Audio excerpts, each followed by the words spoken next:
Hey everyone. I'm sort of jumping in here at the top of the show, not necessarily representing me, but representing upper management from Four Nations. I got two pieces of news for you, and I've just scrolled past one of them, so you have to bear with me. Some fun news and some not so fun news. We'll start with the not so fun news. That's sort of that's how I believe in things. We have had a bit of a ruling situation, and League Ops has had to get involved in the tournament. So there is a ruling currently against Symbol that one of their players, this split was ineligible, and therefore, due to the escalation and where that went with League Ops investigation, their wins against Bulldogs Academy, the Bandits, and 5IQ have been rescinded, and those teams are now the winners of those games. In addition, there is a further investigation ongoing, so you'll see some more big updates on Twitter from us in the near future. Um, that's the sad news. That's why you haven't seen anything on Twitter yet. We're not quite finished with that situation, but it means you'll see them drop to the bottom of the standings tonight, and they will have a tough season ahead of them. So good luck, Symbol. Now for some more fun news. We hope you had a whale of a time joining us in Manchester for our winter finals, the winter 2025 finals. We had a lot of fun, and we think you did too. And with that in mind, we'd like to give this another go. So, we are so excited to have you join us live and in person for the spring 2025 finals, 2 p.m. British Summer Time, Saturday, the 21st of June, live from Staffordshire University at the Beacon Building. Some more details to come. There's a train station right next door. We'll sort out the car parking. And if you really want to fly over, Birmingham or Manchester airports aren't a million miles away. But that will be the location of our live finals for the spring split. We'll be so excited to see you there. And yeah, an absolute honor to be able to let you know on Bank Holiday Monday. Right. Now, as you might have guessed by not even bothering to do my hair, I'm not actually on the show for a little while. So how about we go talk to some people who are? Raging, take it away.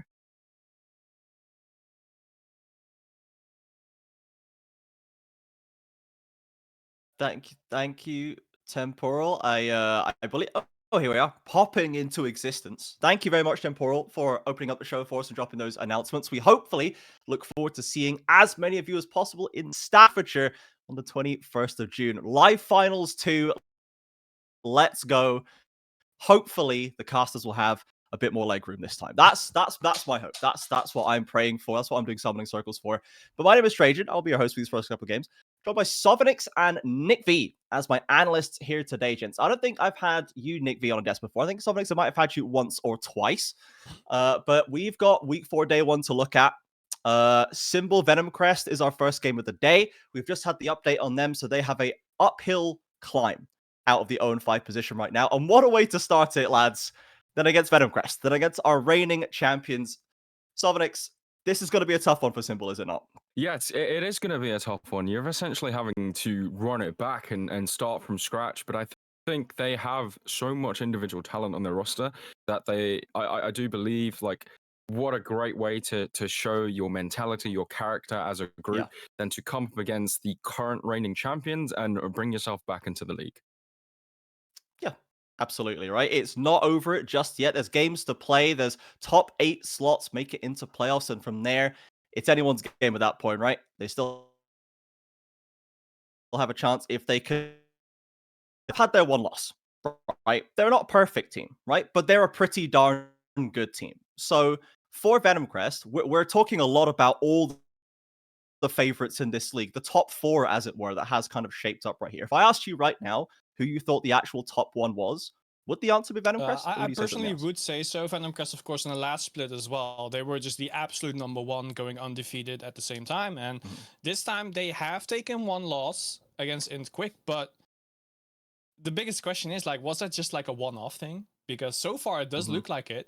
And Symbol, as Savonix already said, it was kind of a... They have to make a big statement if they really want to win up against Venom Crest. And it's a pretty good timing as well, because the mid lane heir is not available today. Will be Kagaru in the mid lane. It does mean that maybe not all the firepower is there for the team today. So if Symbol Yeah. really wants to make the statement, they better step up their game today. Yeah, there could be a door open for them. Let's take a look at Symbol's roster quickly. So we have had the top laner Vituso has been replaced by Sveni in the top side, a name that some might remember from the ERL systems. This guy has been around before with Slice, Wantage, Mirai, and Buzzy returning to their usual roles. Now, Sovereigns, tell us a little bit about Sveni. What do you know about this guy? What can we maybe expect from him today? Yeah, long-time veteran of the competitive scene. This player has featured in 2 separate EU Masters, representing 2 different regions. He has qualified for the old school first division of the UK scene when it was in its infancy. And I mean, in terms of team experience, while he never scratched the surface of the LEC, this player has basically played everywhere you can in the ERL infrastructure. So he's a very talented player.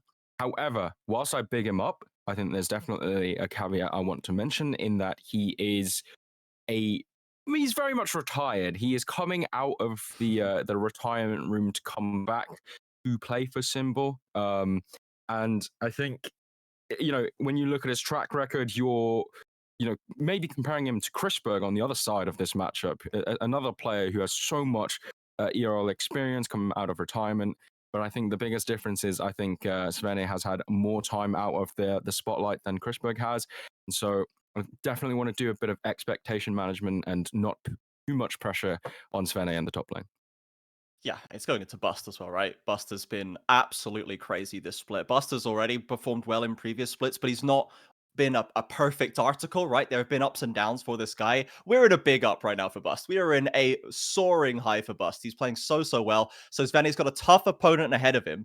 But before we talk about Venom Crest a little more, I want to talk a little bit about how Symbol actually beat Int Quick, because this is the team that defeated Venom Crest, right? Last week, we saw them defeat Int Quick. So very quickly, Nick, I wonder if you could just tell us about what the strength Symbol has as a roster, how they were able to take that winner for Int Quick, and maybe if you think it could actually translate into Venom Crest, because these aren't the same teams. Yeah, that's absolutely true. I think mostly it was like, if you want to beat Inquick, you kind of have to shut down Karina, and that's exactly what they did that game. Of course, she still was able to just play well, but they were able to mitigate the amount of victories that she got against their own team Symbol, and that way they just got an early lead and they just snowballed the game throughout completely with just big plays, and especially they started to pick them off one by one. Intquick was never really able to get a solid team fight. This clip will be the perfect statement of that as well. They will just find a kill one by one, not a team fight, just outplays with the team macro level on a different scale right now. And I think that is also the way to beat Venom Crest, because Venom Crest, I do feel like usually they lose the early game and then they just fight their way back through the mid game because they're so good at team fighting. But if they are able to play as they did against Inquick, there is a chance for them to beat Venom Crest. Yeah, for sure. We have Venom Crest here right now. And another sub, as we have mentioned already, Air not currently playing here. Kagaru is stepping into the mid lane in his place. So, Sovereigns. Hello. No Air today. How important is Air to the Venom Crest formula? We know they're great at team fighting, but I've seen so many Air highlight packages. Is there anything else going on under the hood for Venom Crest? Are we just riding on the back of Air? How's it working there? Okay, so I think Air is so important to this Venom Crest roster, and what Nick V said, I actually do agree. Their early game, it's not quite like when you watch their early game, you're not thinking this is this championship team. But where the mid game and late game hits, they start looking like one. That's because Air's champion pool for the majority of it is these champions that spike on 2.5 to 3 items. Then when he spikes, oh my god, everyone's like, it's like when Thanos arrived at Wakanda, right? That's Air arriving with this power spike. So I think, like, without Air there, I'm so curious to see how that works, because they won't have that win condition to play for anymore, and maybe Bust might have to stray away from the Gragas to pick something more carry oriented. Maybe the bot lane, there's more pressure on them now to carry. Obviously, Kagaru, he is a Grandmaster Elo, but based off Luki, he is a Trundle main. So we don't really know what he's going to output in this game as a mid laner. Maybe he's better than Air, who knows? But just based off like what we know, I think missing Air is such a crucial thing for Venom Crest. Yeah. Now, Nick, I don't know how much you agree with this, because obviously, if you've slapped your Trundle main into the mid lane, I don't know if you've got strategies to deal with that, but like what do you think, I guess, is really the engine driving for Venom Crest? Do you think they're going to suffer without Air? Because we had it confirmed by production that Chrisberg is back on the AD carry position to sub in again. So again, very experienced, but we have seen him play already once, and kind of we can take what we know from that recent game as well as potential data. I'm really looking at Kaguru to be like the biggest factor in Venom Crest as well, because it's just going to be so important. Because like if you have to fill the shoes of Air, he's got to fill a big shoes in that case, right? So who can really do that? Can Kaguru do that? Probably. He has the solo queue skill. As you can see, Grandmaster, you don't do that by being decent. You have to be very good in your lane. The biggest question is, can he, like, if he gets that lead in the mid game, and with Trundle, I'm not sure if that's going to be possible. Will he be able to convert that into like a bigger snowball? And Trundle is from Freljord, so he has a lot of experience with snow. But can he really do that on the Rift or in Ionia? We're not in Freljord. I know. It's a great point. We have switched up the locale of these games as of last week. So now we've had a few days to bed into the Ionian Rift. Sovinix, what is your current take on how do you think the game has been affected? Because things like taking out the double grub camps and the changes, the adjustments to lane swap kind of dynamics, like, do you think we've seen any material change in how the early game plays? Is there any kind of favorites to different roles or lanes now that we've had these changes? I think I don't want to put myself in a rage bait situation and make concrete conclusions, but based off what I'm seeing, I definitely think racking up early dragons definitely seems to be what has led to more successes. I think oftentimes when I see teams draft like a split push comp where grubs are a bit more of an important objective, it doesn't quite have the impact of drafting a nice little front to back teamfight comp where you can rack up a good dragon. Of course, there's variance with some drakes are just completely useless with some comps. But I think the biggest talking point is the new Atakan. I think the fact that you just claim all the flowers without having to kill them, because I think what we saw on the Noxus map, right, is sometimes they're fighting over Artican. You might lose all your resistances to claim that Artican, but then the flowers are all there, which is the important part of the objective. Enemy team come and kill you because you have -6 magic resist, and then you lose all the flowers, and suddenly it's not as good of an objective. Whereas now, securing that Artican itself is super important. So it's small changes like that where I think front to back fighting comps do have a bit more strength than split push comps. I could be wrong. Don't hate me if I am. Yeah, and I mean the front to back fighting is really that kind of cohesion, the team playing well together, being on the same page. It feels like both Symbol and Venom Crest have shown better skill at that than many of our other teams, right? Than our Paragons and our Int Quicks that maybe get a little fast and loose with the state of the game at times. But I guess this could be a decent matchup for them to show how that really works and to get a decent kind of a more similar stylistic matchup as opposed to like two very different approaches clashing to try and take out to see who ends up on top. But Nick, for this this potential bot lane focus, I guess if you have a dragon focus, then really that kind of ends up translating as bot lane focus a lot of the time in the laning phase. So for Venom Crest, we've got Chrisberg and Proper Panda down on the bot side versus Mirai and Buzzy for the side of Symbol. Now, if you had to maybe try and favor a side of those, if you had to give the edge to one of these 2v2s, at least in that early phase, if they're going to be playing through them for dragons, do you think either of them maybe take your fancy? You think one of the teams going to play through them and have a bit more success? I actually think it's going to be a 50-50 position, because when both teams having to really focus on the bot lane, I think it's not really about the bot lane skill per se, because both can play the normal AD carry, but also like the very movement heavy ones, but also like the hyper carries and the supports as well. They just play tank engage. They can play enchanters as well if they really want to. So I think it's mostly going to be about the junglers. How are they going to path? Will they take like a carry jungle, or will they get an engaged jungle? And I think if you take an engaged jungle, that will be way better in the early game to go for that Drake, because you can kill the bot lane and go to dragon. And what is not really spoken about yet is right after the Drake, there's the Heralds, the Void Grub, sorry, at minute 8. So teams will be sending their bot lane up to the top lane to get either a man advantage or you get the same game as you did at Drake. And in that case, I do favor team fighting comps way more than any other comp. I agree with Sovonix, basically. But it is very, very much going to matter to see which team is going to take the control of the map. And I do think whoever is the jungler that takes engage should just win it.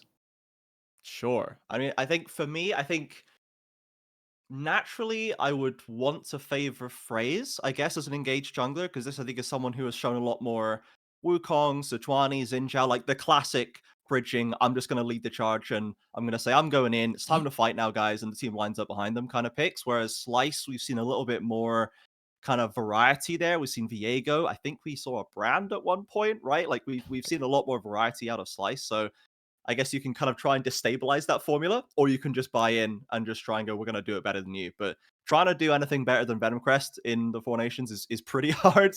It's not the easiest ask of any of these teams to just try and outplay them at this stage. So I guess we'll see what Symbol have cooking to see if they can make that one work. We are waiting for the resolution of a League Ops issue just now before we get into the game. So we'll give you guys an update when we have one.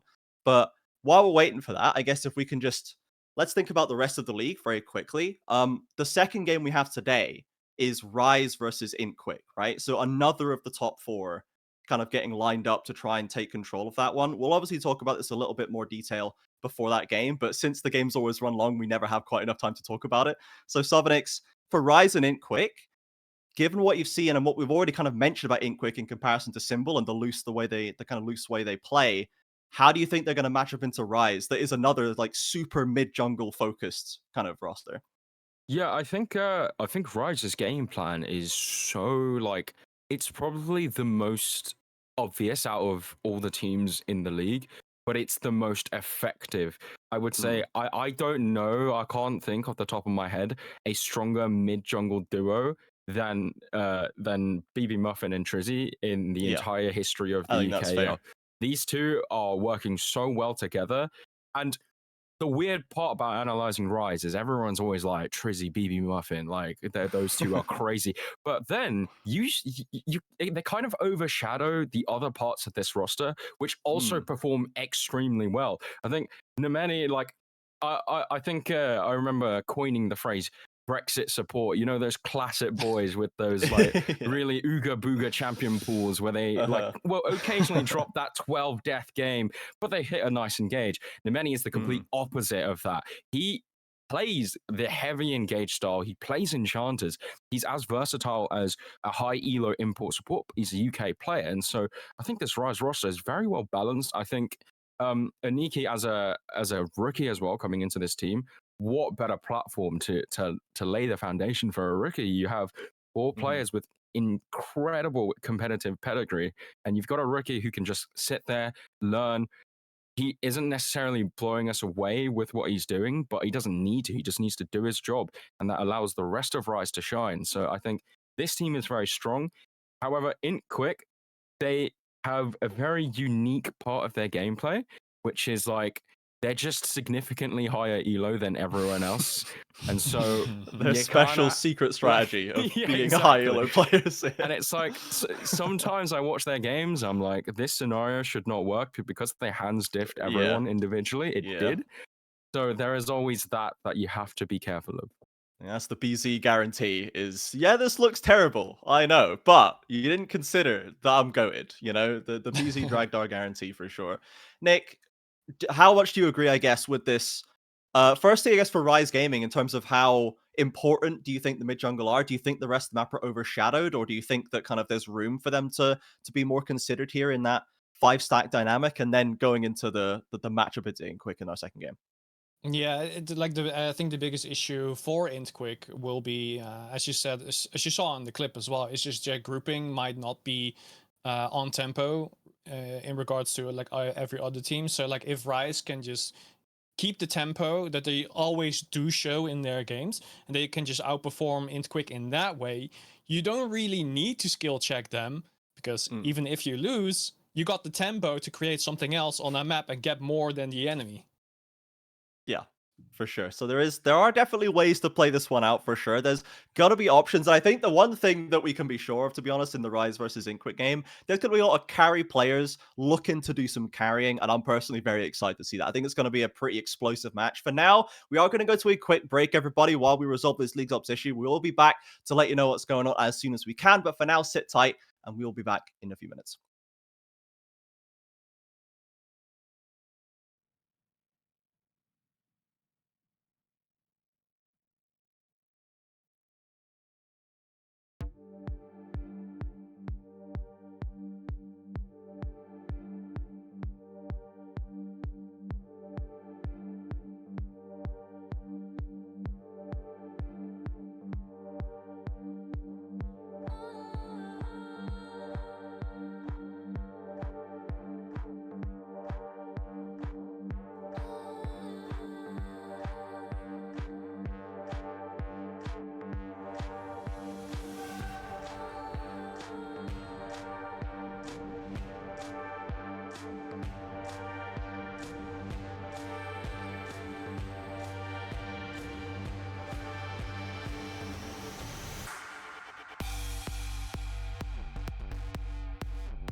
So hold our heads up high and beat the drum to what we love.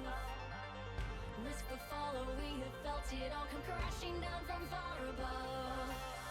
Stars are rising, countless worlds colliding, only one will take it all. Can we bring to fall the giants? Can we make the final call?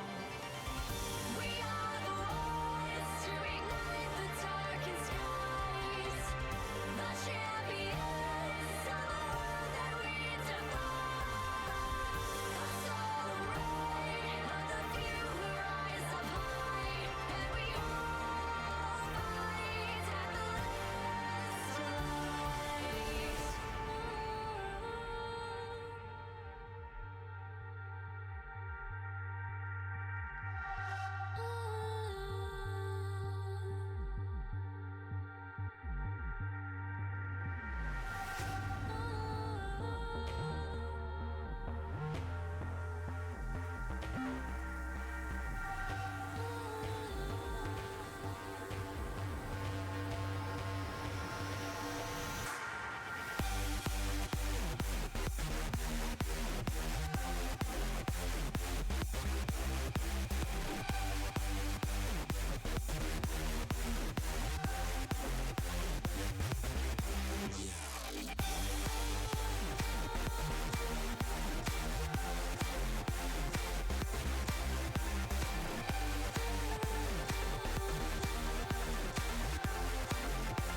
Hey everyone, second time tonight. As you can see, I've put half a comb through my hair as we approach the second block where I'm meant to be appearing. Some further situationships have meant that this first game is no longer going ahead, and that investigation I mentioned earlier is still pending and now slightly different. With that in mind, instead of 40 minutes of dead air, the talent have come up with something a little bit fun. We're going to go play Arena, and you can watch us go and bop each other in a little bit of a crazy setup. How we doing, everyone? Bop! We're bopping. It's bopping. Yeah, Oh we're my chilling. God. I'm gonna We're lose. We've Yo. randomized some teams. Am I on my own? Is this I what's think happening? unless we've got a Oh, six, no! unless we've got an eight. Abandoned I'm you. sorry, Tom. Unless we've got an eight. That's it what is, happens. Oh, it's If a bit no. over there's, the if there's realm. any of the talent team in chat, jump in here now. I thought we were Yeah. uneven earlier. I'll just hop It's in. your fault for Get not. in, Okay, Nick that V. works. Nick's Get on in mine. here. He come in. We kind of need to get this going before the next game starts, guys. Yes, we do need to Yeah. start. Start that queue button, Yeah, baby. let's. Also, hi, I'm also. Oh, wait. Playing. Are we getting Nick V or are we getting? Can we get? Yeah, can we we're get getting Nick Nick. me in? How do I join? Just How do I got join? raided by Kangaroo with 60 viewers. Yo, Kangaroo, thank you How so do much. we- I'm Big, sorry you're Big. Oh, you're, that's you're so not funny. getting what you want, really. Oh, it's It's- so funny. we'll be back with game 2 real soon. Right. Nick, are you getting in here? Yeah, You Nick want- V EUW. You I lot got want you. competitive I League think I of might Legends? actually Well, already tough have luck. you from VL, mate. I'm not gonna lie. No, that doesn't exist. I think my client is broken. My name's in chat. Feel free to throw it out. Right. throw There it we in, go. but, There we go. I've got Nick. Okay. I'm having a little bit of a message Meh? situation. Sovanix, are the Chi boys still around? Yes. Yeah, drop him some invites. Let's get this started. Oh, The we cheese would in here. need 8 of them, Yeah, otherwise we yeah, can't so it's keep. either- Yeah, don't eight don't or worry, it's happening. Oh, we got Okay. full lobby. Oh boy, Wait. Okay. We do. Alright, alright. little pants. Yo. All right, we're getting some bot lanes in. We're gonna get some more Four Nations my. people in, and we're gonna go from there. I'm just making Zoe's job much harder every second. So it's boy. completely Yeah. fine. Oh, Sin, this is streamed. No. We're fine. We're fine. Let's I be think the chief Yeah. players have to go play something get soon. get ready for their game. That's crazy. Whoa. I know, right? Yo, Alright. noodles. We got some more Oh, friends. dear. I've got someone. Alright, Well, Tom, let's, we're let's in keep e- the broadcast team together. Jump in with Nick. At We're this an point, even number. just pile in. Just pile Who do I in. Just join need in? 2 more people. Everybody in. Corbs, get in. So I it's, know you're reading the it's chat. something a little different. It's gonna be different. There we There go. we go. We're full. Let's go. Let's go. Slam it. Slam it. Jam Slam it. Before they Damn can it. leave. All right, and we're away. Are we away? Hey. Oh, whoa, that Q pop was like Away we instant, go. bro. These Yeah, servers are except nuts. we don't have anyone to have to add on. To search with. Alright. Declaring int. Alright. Declaring int, I can do that. I'm declaring int. That's the Right. bravery button. No banning like a true soldier. Ooh, bands. Oh. Fine. Absolutely Yeah. not. Crazy. Nutting it up, Do yeah. ban what you like, but Dropping maybe nuns. not Laura. Maybe We not drop Laura. nuns. Okay. Oh, We got no ban to Laura in this stream. Who's done that? My champion's been banned. I was gonna first pick this champion. Oh That's no! horrible. Oh no, I just saw stream. So did I. Oh, the leaks. Max has cucked himself. Yeah, Max. banned his Yeah. own jam. This is Oh, where we find out dear. Max didn't know there was a ban phase. I've played Arena twice before, right?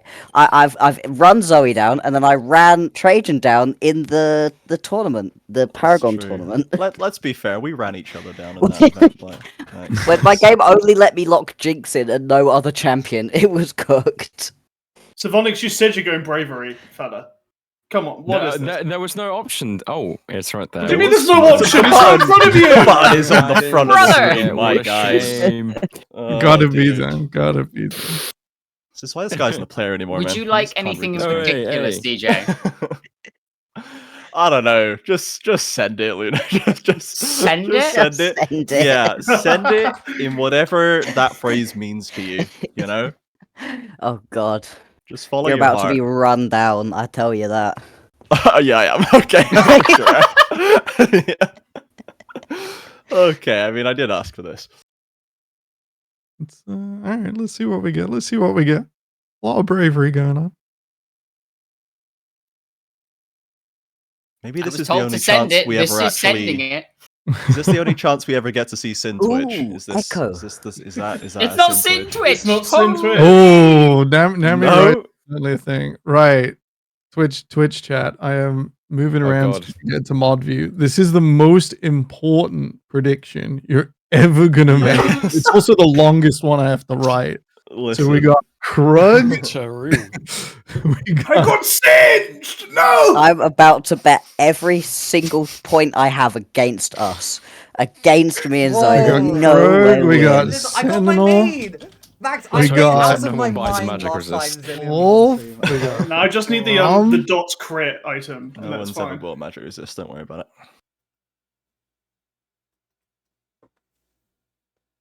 I will flip you lot like burger. Yeah, we can't let Mantle bet on themselves. This is rigged. Hold up. Rigged. This is All my right. first time playing a arena, by the way.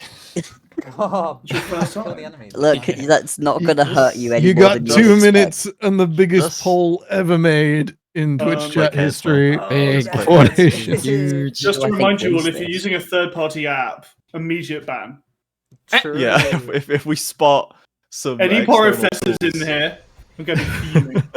Fuming. Oh my god. Ooh. Classic So stars. CJ, you remember how Hello. you said you're about to get run down? Yeah. Do you wanna just check the augment I picked up? Oh God. Do I? I mean, I'm not sure I do. I've got some I really think good you ones. I do. just don't know what to do. I think you do. Oh, that one sounds almost okay. I can't believe you've been given your Zillion here off of bravery. This is my champion. This is my. I'm ready for it. Being run down by this in my usual games. And haste. I normally We have just to. go A haste little bit everywhere. behind the scenes. Oh. Serving here. I know I have No to difference do you being run down Maybe. by my Zyre in your normal games. What's your point? I'm as mad win about that these. as I am about Yeah, this. good luck, you lot. What do we have? Go. What do we Oh have? my god, here? what? Oh no, this is big. This is a good start. Mm-hmm. This is W's incoming. W. Wait, who are we against? Where are you going? Go back here. Oh, wet noodles. Which Ah! It's a Easy. twatch. Right. Ooh. Did you let me move? Go back here. Oh! Combo. Oh my god, No! he's huge. That's a rather large What? horse. Bugger off. Yeah, get their ass. Brother, you're not winning this. I got Bugger Rod of off. Ages. Damn it. Oh no. Oh no. Oh dear. Oh Well, Zoe. balls. Flip like. Zoe. No. Ah. I'm getting some health. Oh. That's what I'm used to. Nope. You're not playing the game. This one's Oh going my to god, the- he's so going to the tanky. wire. Somewhat. We're going down to the last Oh. circle Inc- with Sin Ah, Silas. damn. I had control scheme issue. Yeah, I killed That was myself. not very Alright, useful. I have a whole legendary item, and Sinch just doesn't do anything. Nah, see, What is is this? mode. Legendary Honor our items are guest. locked. Makeshift Do we- weapon. Let's fuck with people. Rolls, game let's bonus, mess with stat, people. anvils. Wait, as in you can only roll anvils? Yes. Yeah. Yeah, sick, no, I've no got cheap items does anvils. not sound fantastic. We do have to finish Yeah, the yeah. game too, friends. I've got Gamba Anvil. This is We'll working for finish me. it 20 minutes, Oh, fine. no. No. Yeah. Oh, yeah, this is gonna be a disaster. Big.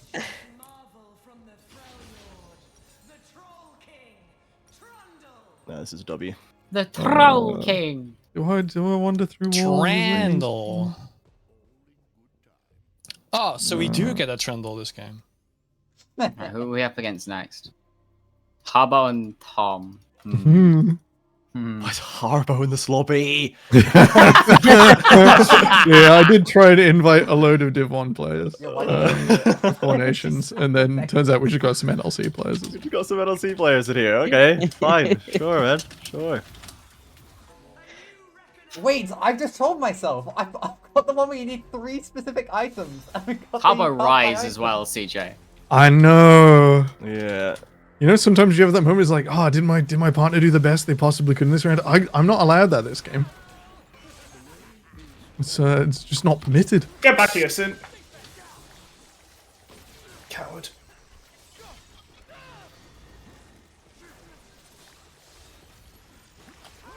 Oh, It's a bit illegal. Ow! I'm a little low. nah, you're chilling. I'm of not much use to you right about now, I'm afraid. Yeah, you got this. You got this. This is just Why is really he good so that me and rapid? Zoe paired up, because when we lose really quickly every round, she can then go spectate to other people doing And much also, better they than we kill their ever will. faces already. It's fine, we're scaling. We're It's scaling. going alright. It's going alright. It's fine, I'm picking. There'll be no surprise Oh, wait, that Harbo Harbo did Rise things and I went around, which is crazy. Tiny Sin. That spell wake is really Oh. unfortunate. You can do it, I believe. Oh, Oh. hey. There it Cut is, down there to it is. size. Who Sliced knew? up. Sin's pretty decent at Sivir. My guy has a Sivir, that is for sure. Oh, some of these items are a bit crazy. Take that one, I That full guess. stacks Berserk, though. Well, I think that's probably the best I could have gotten. Yo, look at this tech. The Man. level up coming through. This would have been sick if I hadn't re-rolled away from one of my cards. Would have had a really Ah, good no. combination Of the here. consequences of my own I actions. thought you were the one that was getting sprinted. Yeah. Oh, this is the only one that's any good. Oh wait, why did I disappear? What? These items are Bye. goof. Let's Oh, go. It doesn't matter, we just have to go. Alright. Max. Oh, Sorry, I think Joey, we Max. got to go for this one, yeah? Hell yeah. Hell yeah. Uh-oh. Holy damage! I have been greeted. My life is over. Grounded? I have been fucking bamboozled. Ah! Oh. Room cover moment, room cover moment. Oh nice, my ults Ah. come up. We've managed and to it do was still in 0 use. damage. That's impressive. Yeah, it's Where you go? it's a little unfortunate. I just fucking Don't worry, one I got shot you Ocean, there. it's fine. Damn. Go on, CJ, I believe. Ah. You got this. You got this. Leave us in No, your I'm pocket. gonna Dude, set this my is so availability good. to Oh, unavailable for the it's next so two over with splits these- straight. AD Singe, Just for baby. this. The Twilight Blade Cho'Gath goes hard, man, I Dude. believe. Just no options. How are you still alive, Zoe? I'm gaming! What are you Still doing? reviving. Oh no! Go, Zoe! Go! Go! I'm trying! Oh, boo! Look, I dodged every bubble, that's the important thing. What I care about. Yo, Money! Oh yeah, we got I trundled, feel like didn't we? I am getting severely carried this game. Is there much shielding in this lobby out of curiosity? Hold tab. That's what I'm doing, Not- but I'm not trying to a remember huge amount. what champions have shielding. Nah, not an Oh, this is good. Ooh! Hell yeah. I Don't guess take we do this. this If we live then. long enough, we'll be fine. We're just gonna be tanky as hell. I like how you've taken prismatic egg, CJ, and we are yet to kill somebody. I know. It's good, isn't it? Mm. Oh, baby! Yeah, I got 3 items. I don't know what Harbo's complaining about. Yeah, I see people with 5 items. Like, what? Oh, I haven't. Maybe arena chat doesn't get switched on for me. I don't. Have Oh, hello, that's naughty. Hello, Max. Fucking Christ on a bike! That's damage. Is that AP? Wait, no, Twitch is just nuts. Okay. Oh shit! I forgot just how broken Z-Drive resonance can be sometimes. I Oh, what? not- I stuttered I stepped did at not that and you think just there nailed w- me. I just pressed buttons. More like slow gap. Got him! Go CJ, go! Oh, my bad, dude. I didn't realize I should have locked in for that one. Oh, it's because I Oh, have all look at chance. I didn't realize they were going to chat shit. What? We have actually got your ult though. There's a chance. Oh You know your ult, though. no! Come on, Zoe. Come on, Zoe. Please, There's a chance. please. Oh, There's a chance. oh, Yes! It's not a chance. Yes! There's not a chance, not a hope in hell. It's We fine. won! We got takedown. I got you a Let's takedown, it's go. fine. I got Let's you. go. It's Oh, winnable. it's such a real shame It's so winnable. that Zoe's such a professional and doesn't have chat on. I can't. I I love mean, And neither Twitch do chat I. You can't want to see it. tell me something? Oh, well, I couldn't possibly talk about all of the kissing that's going on in chat. Oh, currently. Whoa, this is whoa, whoa, dangerous. there's Let nothing me wrong come with back on, this. let me We come love it. This is dangerous.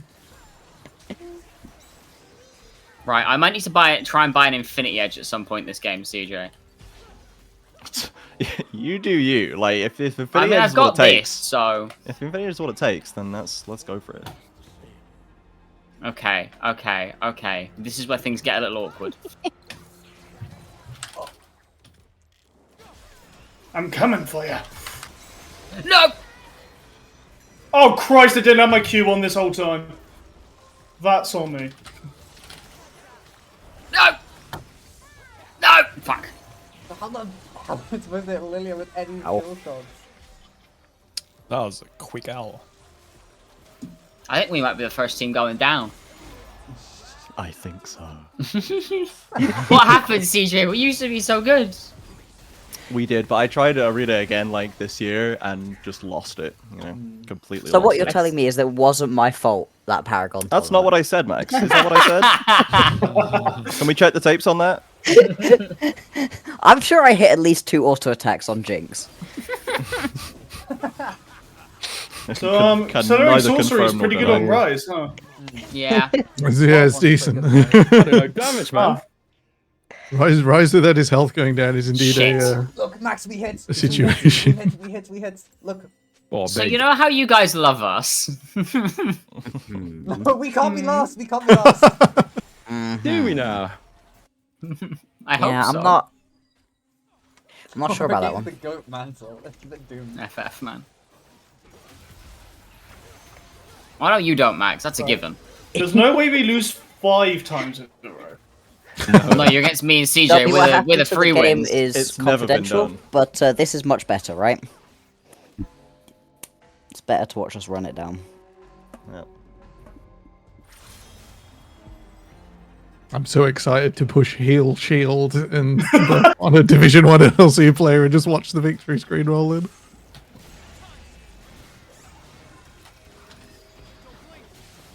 Nope.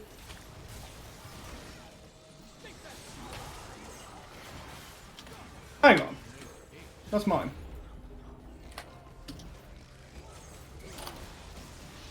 Okay, nice.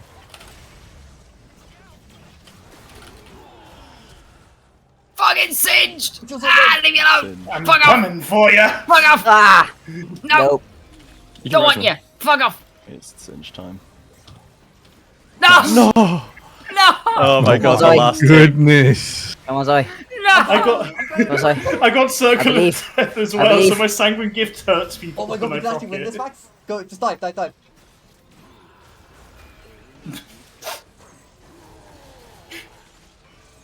Keep going.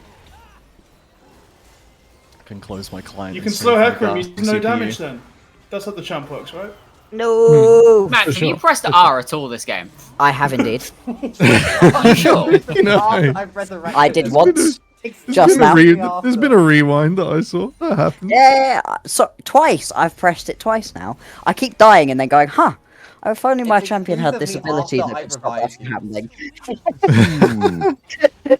I've been playing out of my mind as well. I don't know if anyone's been watching, but anyone's been watching. Well, me and CJ ain't got a choice Yeah, but to watch it's such now. a shame that that I don't know. You don't seem to be Wait, able to I carry, can watch right? through Parsec Oh, now. shut We're winning. up.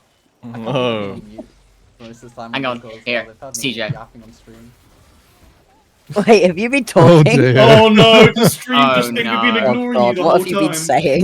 No. Yikes. I might have been. That's so tough. You can look like Baldi already, guys. Oh god. Me We being get to flamed watch by you? Zoe's That's crazy. POV Never happened now. before. I can just stream Parsec. Hey, look, look, look, look, look, look, look, look, look, look, look, look. I pressed it. Are you happy? Fucking hell, man.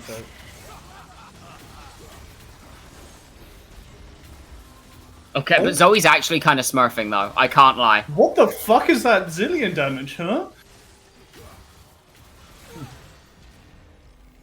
Zoe do be. Kind Oh of smurfing. no! No, no, no, no, Oh. no, no, no, no, no. Oh wait, no. Zoe has 2 levels on us. So revive me, please. I promise I'll be helpful. I promise. Take the fonts.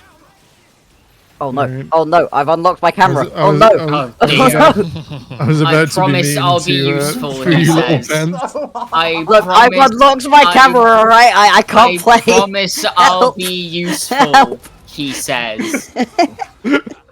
I'm saying out of my mind. Guys, I'm being run down by a producer. All right, it's not Zoe my fault. Is literally Max, 1,000 I just saw APM you right let now. me down live on stream. Oh dear, oh dear. Look, somebody banned Warwick, guys. It's not my fault. You're okay? half HP in the fucking. It's not my fault. Yeah. I wonder go. who banned Warwick. Whomstever could it have Man's obsessed with been? self-sabotage. Legit.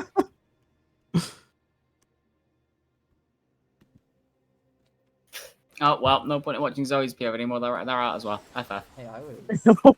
Relax, Anyway, guys, we're going to next game. Like, it's this guy. once death. Screw is you all guys, out, and really going strong, we're home. going to the next Yeah, this guy? game. Okay. Why don't we do Yeah. desk right now, guys? What do you think about games, huh? Video What do you think gaming? about League of Legends? Anyone thoughts of League of Legends? Feelings Nah, about League of no Legends. I don't even know who's playing. Who's playing? It's Rise. It's Rise Oh, versus hello. Quick. Rise Ink. I am not banger. done for the That's a foreseeable banger of a future, game. actually. I Oh, think it's you the guys are second nice. Ink Quick game I'm covering in 2 weeks. It's Yeah. great. Turns That's- out when you get that's a good rolls. jungler on Nami, that's is meant good to keep your superstar player alive. It don't happen. Zekrom doesn't fucking die, man. No, he doesn't. Silas is stolen. Daddy! Silas is stolen. I Zoe. have Silas is anti-heal stolen in my Hecarimol. Silas kit. is stolen Blitzcrankle. Silas has stolen ult. Oh, he's ticking down. He's exploded and not done a lot. Oh no. Oh. F. Blitz started with a 2.5k shield. That would be mine to matter, correct? We got It will no be 2 different damage. things. Yeah, we got no. Right, okay. Oh, it's fucking big brain and Desperate mind to times. matter. Good Here we lord. go.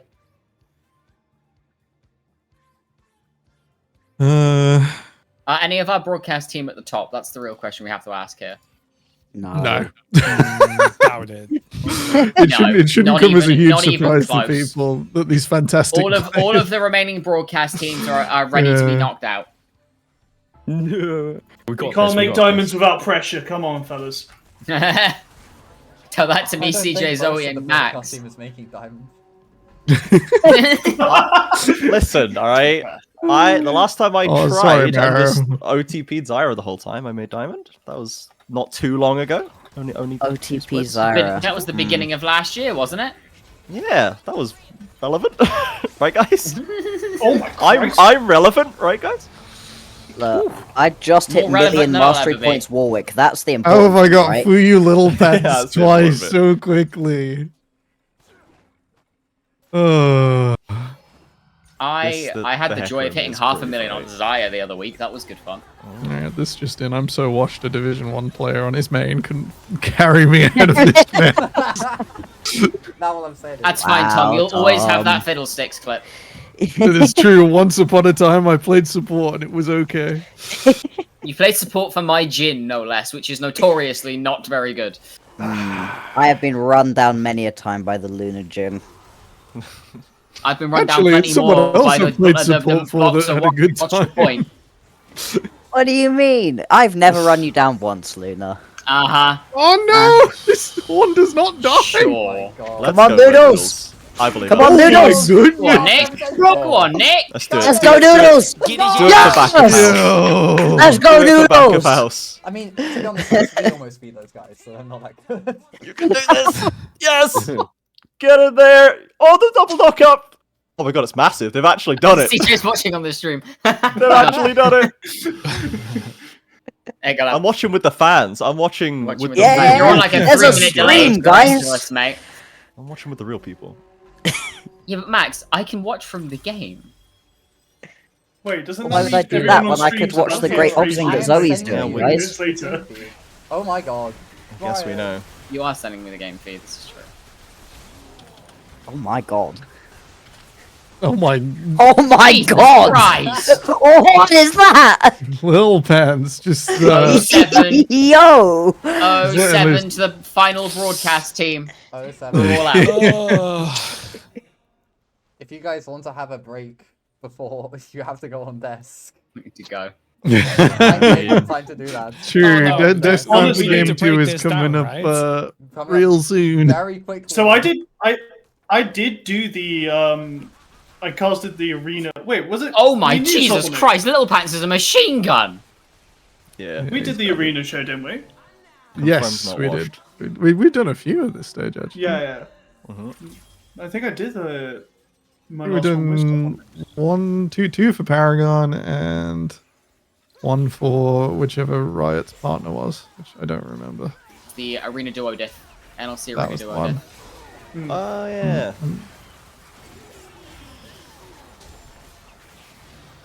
Good So, Des, lord. we're expecting breakdown of all these matches. Yeah, this is critically important for DJ, you're not allowed to flame us. You have to big us up. We did our best. That's what matters, right? Okay, Ooh, if volleyball. yeah, You guys we can talk about the as upcoming- I control the desk, I can control that we never talk about any of our games. Brilliant. I love that. Upcoming games? Okay, There's games upcoming? This game's afoot. We have a There is broadcast games to put on? What? I know, right? Who the fuck- I don't. Well, I'm Manuel's gonna kind of go eat smurfing this, snacks. though. Ah. I thought we were just having fun in games here. Yeah, let's just run it back. Okay, this is gonna go a while now because yeah, they're both I basically think full we have health. to cut it here, and we'll get it to. We'll make We've sure got to Des cut the knows feed. Who wins? Yes, we Yo, will rock, get paper, the scissors, results who gets fed the to victory? us, and we will report. I think. Well, RPS. hang on. What's the damage per round? Because I think that's only 2 rounds. It's a, It Point goes five. like 40 now, Don't- right? don't- it could be up to 4 30 then rounds. 4-2. It could be up Up to to 4 rounds. I think we finish it. I think we finish it because then we still gotta have game 2 get in lobby and such. Okay. Yeah, and we already Game 2 arena, yeah. introduced game 2 as well using fill time, so we've actually got ahead of the game on that a little bit. This is a little So- bit true, yeah. so- I think we finish it out. We finish it out. Don't worry, guys. Right, Cast your I hope minds your back. voice is Oh doing my. Check the alright. Oh VOD my 30 good minutes ago lord. and check. And you all get a little preview of Brian the Lion ahead of his. I don't know if it's his Jesus. debut tonight, Yeah. but I think it's his debut in his position. I think he played AD carry last week. Yeah. Oh my God. Yeah. Didn't. Yeah, I somehow don't think this is going to go to as many rounds as it could. No, I think there's going to be 2 little rats, and that's going to be it. Yeah. What on earth is Oh no. 24,000? I think it's going to be a succulent Chinese meal, and the rat is eating good. There's no meal left. It's just fucking ruined. Oh, look at him Oh my go! god! Put him to sleep, but at what cost? My days. I really Dude, like and how every I- single time it makes me cut back to my calls. Every time the round ends. That's your corpse, right? I'm gone. Yeah, you're Can't gone, see this me. is Look at that. What a rat. It's, God, so different from how it was when we were alive, right? Yeah, actually, your corp showed up like 3 times every single round. Alright. Grump versus Borrow. Here we go. All of the marbles. Did anyone vote for these? Disclaimer: there are no marbles. I was on about the to say, is list. anyone going to shoutcast the Seven- final one? Oh my seven- god! Lord, Christ. Little Pants. Well, Ouch. well. He's an actual There it is. machine gun. Yay! Oh, Congratulations. Earth Team could Paro. never, man. Earth could never. Earth Yeah, could congratulations. Absolutely not. Conflaturations. Wait a minute. Wait. All right, everyone at home, we're going to take a very, very swift break. We're going to stick that timer on the screen. And when we come back, it's going to be the desk.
Welcome back, everybody, to your regularly scheduled programming. Thank you for sticking with us. We hope you enjoyed just the lowest quality arena gameplay of all time, except from the actual semi-pro players.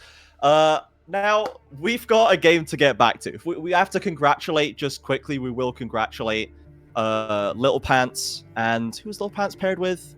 Fuyu. Fuyu. Oh, goodness me, I don't want to congratulate Fuyu. We'll have to congratulate Little Pants and Fuyu for their arena victory. Good job, lads. Okay, now, back to the game at hand. We set it up a little bit before the break. Rise Gaming versus IntQuick. Both of our two top contenders. IntQuick currently 6-0 following the symbol score realignment. And Rise, I think, did not play one of their symbol games, so they're 4-1. So there was kind of a missing. But I mean, we'll see what the result ends up with that being. But we know that Rise are certainly within striking distance, right? So Sovereigns, if we're talking about IntQuick here, because we talked about Rise before the break, if we have the IntQuick roster, let's get that up here, because they do have Dunabosond back into the bot lane as a sub. So Sovereigns, how do you think this affects that bot lane? Because we have a little bit more range coming out of Dunny here. It's not necessarily just all Enchanter focus.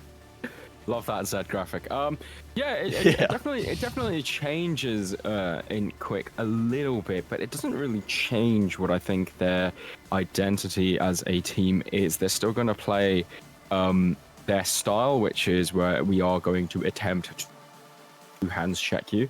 I think one thing I do kind of want to talk about IntQuick is they have not picked the widest variety of champions. I could be wrong, but oftentimes with their games, they will repeat their picks, understandably so. They don't have the largest champion pools.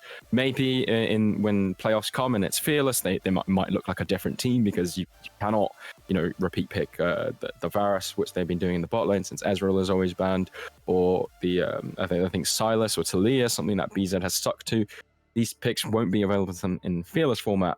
But right now, in the regular season, I think not much is changing with a different player because they are going to stick to their style regardless of what champions they pick. And I think, from what I saw of, I'm not going to pretend to say the name because I struggle with other countries' pronunciations. Say it. Say the English one. How do you say it? How do you say it? Say it, Onyx! Thin Forest Dog. There you Thin go. Forest Dog. Let's refer to him as Thin Forest Dog from now on. Yep, Dunas Bossond. How's that? Yeah, okay. Almost close. Yeah, it's fine. Right, yeah. When I saw them play in the last game, I actually thought, like, this is just, IntQuick still look as good as they are. So I think in that sense, not too much different. Yeah, for sure. And if we kind of talk a little bit about Rise here, Nick, let's kind of talk about how this affects the draft, because we know that Rise love to play through the mid jungle, right? That tends to be the way they approach the game. Now, we have seen, like, the game does change. The patch has been changing. The meta's been kind of slightly evolving. And as in the Fearless format, as Sovereign has kind of teed up to us, you're not just going to be able to play Kindred every game, Xin every game, Ahri every game. We're going to need to see more from them. So if you were trying to draft for a strong mid jungle, like considering the fact that you can't play the same every game, what do you think is the best way to do that? What are the kind of picks that you're expecting to see right now to really push through that? I mean, for this game specifically, I think they'll just stick to their guns, right? They'll just go for the Xin Zhao, the Kindred, blah blah blah. But if we look at Fearless, I think that we'll be seeing them on picks that they aren't as comfortable on as they are showing right now. But of course, they will definitely practice for Fearless specifically. And in that sense, I think we should be looking at more of the meta junglers that we are seeing, like, let's say, high win rate solo queue, or maybe even in pro play. Which ones are we seeing? And for now, the jungler from Rise Gaming is really showing the meta picks right there. So I think he will have a step up. Of course, if we, at the same time, look at IntQuick for that same discussion, we're kind of seeing Karina on, like, the AD... Well, I wouldn't say AD carry junglers, but, like, the carry junglers, like Nefiri, like Kayn, etc. If we look at the matchup, I think they might struggle more. And Rise Gaming themselves, I think they already have a good read champion-wise in the mid and jungle side. And, just stick to that plan. Maybe get some more champions in that pool, but definitely keep it in the same sense of what you're doing right now. Just get the carry jungler, get the Xin Zhao. Maybe get, like, an off pick as well. One that just doesn't get banned, but you're really good at.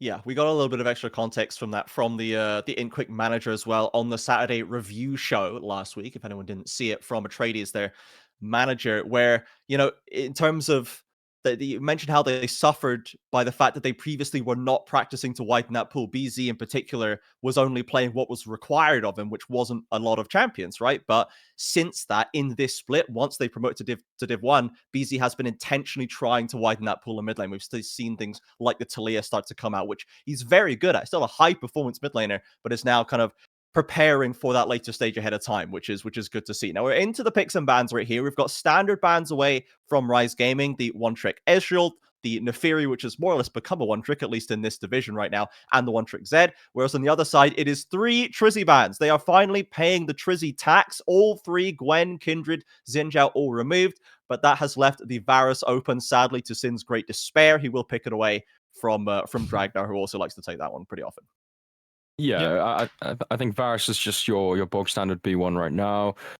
It's very versatile. You can opt into lethality setup. You can opt into unhitched, depending on what your opponents lock in. Now, Misfortune is similarly to what Varus can do, can be very aggressive in lane and does well in team fights. And the Viego, once again, as Nick said, Karina on these AD carry, not AD carry, but like fighter bruiser junglers. So it's like I said, kind of similar along the same lines of what InQuick have been doing already this split.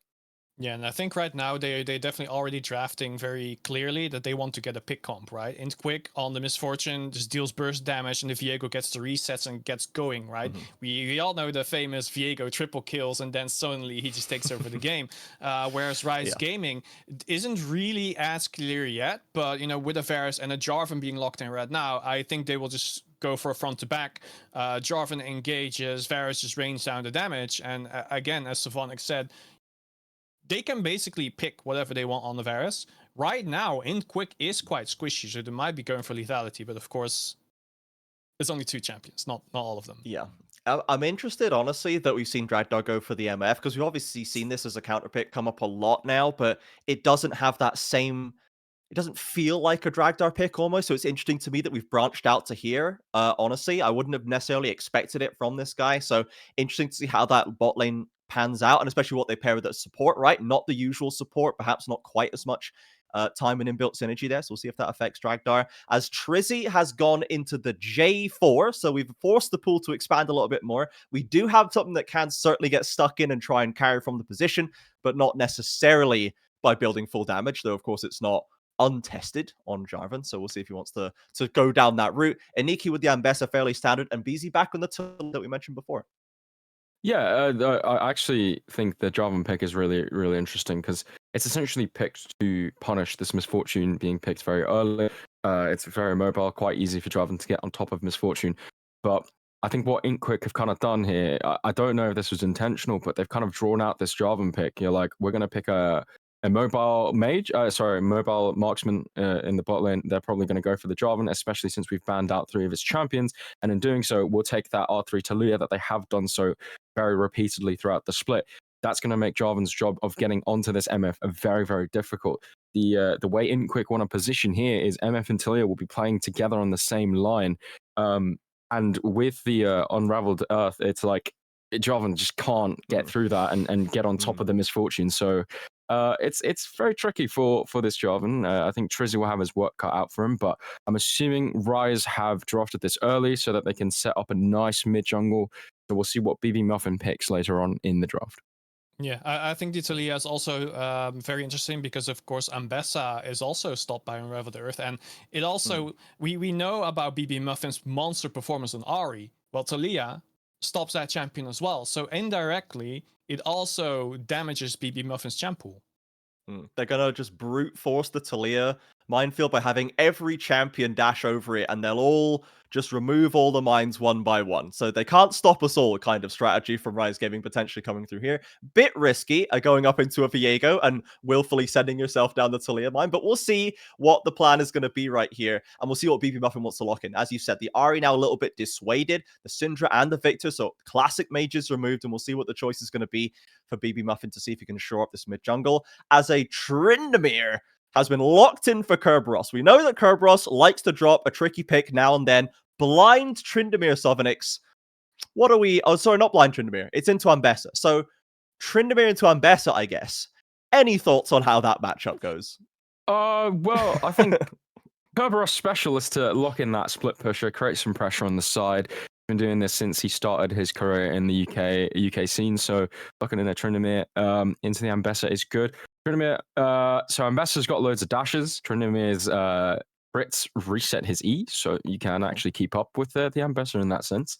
And I think, I mean, if a champion can get 50% crit at level 1, which he can, I don't know, that's crazy. It's got to be good. Yeah, it's got to be good. Good into Ambessa. And obviously, wait, locked in. Don't know if this is a flex. It could possibly be. So I'm gonna hold my breath. Okay, it's not a flex pick. So wait, Jarvan. Okay, it's a champion that can go deep, and then a champion that can follow the deep engage from Narnia. Like you can fight from very far away on this way. So I do like the mid jungle combo here. Yeah. We'll see the assumed engage support locked in for Dunny right here. Obviously, the Alistar's what they played last time, taken away by Nemini. The Rel, I think people do often feel pretty comfortable about Alistar into Rel just because you can kind of cancel those engaged options. But Nick, now that we've seen the full composition for Int Quick locked in, we kind of had an inkling of what that comp was going to be later on. We then went into Tryndamere top, but do you think that we're still kind of able to enact that vision of just like jump in, get that first kill, and get resets going for Karina? I think they definitely can, but it will be a little bit more tricky because the only one who really wants to dive in are Rel and Viego. But Talia is more if let's say she's like the mastermind of a team fight. She is going to put the enemy where she wants them to be, and that way just like zone out the whole fight. But I don't really see like the big, the explosive comp of Int Quick that I was expecting. So I'm really just I don't know if they can get that pick that easily. Like the engage is purely Rel, which is dealt with by Alistar alone. Then what are you left with? With a Tryndamere trying to go all in, trying to get trying to take a kill on either Varus or Hui, but either Hui will be so far away, and I'm assuming Lethality Varus against 4 squishy members is also going to be poking for quite far away. Is Tryndamere even going to reach them? Because he's not an Olaf. That's just my biggest question here. Yeah, so we'll see. So Kerberos as well has not had the hottest split so far. This is a guy with a lot of experience at high levels of play, but has been struggling a little bit more than maybe people expected. The laning hasn't been as good. The crazy picks are still there, and that does destabilize the draft and destabilizes a game where people aren't sure and they're not used to playing against, expecting the Tryndamere to E over the wall behind your backline, right? People just aren't necessarily used to playing against that threat in a semi-pro game. But Sovnix, what Rise Gaming have with the Ambessa, with the Hui Varus as the kind of the damage duo, and then Trizzy and Nemini, what chances do you give them, I guess, against what Int Quick are trying to put together, against that burst, against the possible Tryndamere flank? How do you think they're gonna play it out? Yeah, so I mean, I think I'm looking at both these compositions. I don't think Int Quick's draft is necessarily bad, but I think Rise Gaming have picked the right champions into what Int Quick have shown. I think, for example, you're kind of seeing this Alistar. Obviously, Rel was picked into Alistar, which I am a little bit question marky over. But okay, the idea of Int Quick's comp is that they play off this Rel engage, followed up with Talia, MF combo, and it should get a first reset for Viego, and then they play the fight like that. But Rise Gaming, you have an Alistar who can stop that Rel engage. In order for Int Quick's comp to sort of activate itself, you have to get through this Alistar, and if Alistar, plays it decently well enough, that Rel should never find a big engage. It's all about vision control as well. I'm taking a look at Pryos. They should have Pryo into Talia, and so it's going to be difficult. They need flank angles in quick, but for Rise Gaming, they have the lanes to stop vision control in the deep end of Rise Gaming's jungle, which stops the flank angles. So I think Rise Gaming, they do have a nice comp. It's very well rounded. I think as well, for Int Quick, it's like a slim win condition, whereas Rise Gaming, they have multiple angles that they can kind of if they want to grab a win or get a lead. Even if they fall behind, they will still have win conditions there for them. So I think based off that, I am in favor of Rise Gaming's draft. Yeah, for sure. It would be a big win for them if they could take it. The last thing I want to touch on before we go to a break and get into the game is the Tryndamere effect that we talk about what Inkquick's comp kind of as a 4-stack does with the Tryndamere on a separate island. Now, the split pushing and the kind of map control and the pressure and the kind of taunt that Tryndamere has to draw people away. Can anyone, Nick, from Rise actually deal with Tryndamere? Because we said that, the Ambessa is there, but if they're both in just a slug-in match, generally Tryndamere tends to win slug-in matches against almost anybody. You need some sort of trick up your sleeve. Can anyone from Rise stop Kerberos from just going into a side lane while the rest of the Inkquick delay what's happening elsewhere and just kind of winning the game by himself? Yeah, I think that's a very good question. Like the biggest part of the Tryndamere pick on its own is creating tempo, right? He creates tempo in the side lane, and then if he can get a tower, he will get a tower. If not, if let's say Ambessa is there to protect the tower, he will just go away, go to the mid lane, flank them, and go for like a 4v5. Just completely force that. As long as Rise Gaming is able to like circumvent that, they will be fine. But we've all seen how Bowsy plays this game as well, right? He'll just force so much out of the enemy that when they finally start to notice him and trying to deal with him, they can't, because there's the same team is getting something else on the other side of the map. So it's simply going to be about how can you protect your tower while not losing the tempo game against Inkquick. Sure. Okay, well, we'll see if Inkquick can get that tempo they need, or if Rise's comp can do what we think it can and manage the threats from Inkquick. For now, we're going to pass it over to either a break or the casters, depending on how close we are to the game. So we'll be back either in just a few minutes or right now with Lunar and Rory B. Take it away.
Hello, everybody, and welcome back. You've had the desk for most of the day. We're finally here. We're ready for the game. I am Luna. I'm joined by Rory. And off the back of that draft, Rory, is there anything you want to touch on before we head on to the ring? It's the first Tryndamere I've seen in a while, so that's obviously going to be a highlight of the game, even though actually split pushing full-time is actually one of the lowlights as far as observing goes, I'm sure. We won't be having a camera pan over that much during the mid-game. But we were talking during the draft. You were not a fan of that Viego MF 1-2. I kind of agree with you. I was specifically saying R1 MF is a bit wonky. Normally, you want to already lock in a few other champs before you pick her up. But you It's know what? also not a great answer to the Varus individually, Yeah. because Lethality Varus mega outranges you. Yeah, and it's why we've seen so much of this Bloodthirster build really cropping up, because it means you can just negate a lot of that poke damage throughout the lane, and it really helps MF out, just dueling a lot, especially where she has no mobility in her kit. Realistically, like, she can strut, but that's not mobility. That's just a light amble. A meander down the road. Yeah, just, touching grass, smelling roses. Exactly. But on the other side of the rift, got a pretty standard Yeah. composition. The Ambassador's quite spicy. I haven't seen much Ambassador personally since her release. We've got Jarvan, Trizzy Jarvan, no less, a player we know for being quite heavy into the carry champions. Jarvan, not really at the top of that list, but does snowball effectively if you can get it going. The Hui, another one that is very, very interesting. And of course, Varus, Alistair. Yeah. And like the Death mentioned, that Alistair is going to be vital in stopping Inkwick from playing the game. Now we are on to the Rift for game number 2 of the day. Rise Gaming up against Int Quick. And we'll see if there's anything interesting that comes out. So immediately something interesting is, have you seen Kerberos' Summoners? Because that's Ignite Ghost, baby! That is... expected. I don't care, I'm going in right there. That is the Tryndamere effect. Yeah, absolutely. It's also... Some might consider this also a solo queue cheese setup, where you just go all in on level 1 after stacking up your passive to get those crits in. If you are able to cheese out 2 crits, then hey, you've won any trade. Yeah, just more than happy to go bonk, bonk, I'm out. Anything else particularly interesting across the board? Does not seem so. Pretty standard rune setups across the board, pretty standard item setups across the board. And of course, we are on the Spirit Blossom map for, I think, the second time of this UKEL season. Yes, second time. With, of course, the changes to only having 1 set of grubs and the Thornbound Atakan being significantly stronger than both of the other forms combined. Makes it much more worth contesting. We'll see where the team's priority goes. Does look like we're going to see a reversed clear from both of these junglers. How do you think that's going to impact the early stages of the game? Well, it's not surprising. Kerberos really wants to be left alone in the 1v1, the respectful top lane, you might call it. So isn't going to want a jungler up there at level 3, because in theory, Kerberos with this setup should already be getting solo kills, or at least winning lane at level 3 into an Ambessa whose cooldowns early are so high. So yeah, Karina focusing on her bot lane makes a lot of sense to me. Trizzy, it's hard to say with Jarvan, because some Jarvans just do 3 camps and then gank and try and spice it up that way, and having red buff early is really nice for that, because you get the slow on your autos. Is going to be spotted out by that ward drop by BZ, so the clear is going to be spotted. Everyone knows that Trizzy is going to be pathing up towards that top lane. It is matched by a ward on Karina's chickens, though, so they're going to know that she's heading towards that bot side. One thing I will point out means that if jungle tracking is as it should be. No, I was just going to say, yeah, I completely agree. I'm a bit surprised by Nemini's phase rush. Normally you're seeing that into bot lanes that have a lot of mobility. Huge trade out here. Oh, BZ going for the flash Q. It's not enough damage this early on. And there's no mana left. Severing Bolt not going to quite land. This is a close matchup between BZ and BB Muffin. Dunno Boss Hond is here. Looking for it. Flash, Shattering Strike, Crash Down. Ignite has been dropped. Will the Pool of Reflection save him? It will! Huge. That is a lot of resources absorbed by BB Muffin there for no reward for Inkwick. That is perfect for Rise Gaming. Is a little different than what we're used to in this situation, as BZ is going to BZ run down. down. Severus Bolt will cut the Rockweaver down to size. And BB Muffin and Trizzy pairing up like they do almost every game to create a great gank off. BZ saw blood in the water with that flash Q earlier, but obviously you're a Talia now with no flash. So yeah, it's the easiest gank a Draven could have asked for, really, especially with the Severing Bolt doing bonus damage onto Anaki's walking bot. We're going for a lane swap, it seems. Anarchy does not want to be playing into this Tryndamere. Obviously, Sin going into the Tryndamere means you can farm safely. They're just trying to negate Kerberus's laning, I guess. Yeah, that or, of course, lane swap changes will have dropped off by now. You can really kind of try and put Kerberos into the... And you have priority for those grubs. It does mean you will lose out on that early dragon, though, which in this game I believe to be one of Hextech, Chemtech. I can't tell because, of course, objective time it does not show me with those two dragons. Infernal! It's an infernal? It's an infernal? Why is that not showing? There it is! I feel lied There to. it is. So, Kerberus now in that bush, not hitting the CS, but absorbing the experience of the falling minions. Best thing he can do right now, as he knows he just can't play into a virus with this much base damage. Trizzy going for another gank. Rushing more will land, even if Flag and Drag won't. BZ trying to get the damage down. Karina's Will it. survive, now as Karina has arrived. BB Muffin going very low. Seismic Shove will bring Trizzy back. And Karina's picked up one. Flash forward, gaping more into the QQ. It's a double kill for Karina off the back of a good punish in the mid lane. Dragon was started up by the Int Quick bot lane as they move back into lane. Now looking to just let Karina take this without too much trouble as the bot lane of Rise Gaming is resetting.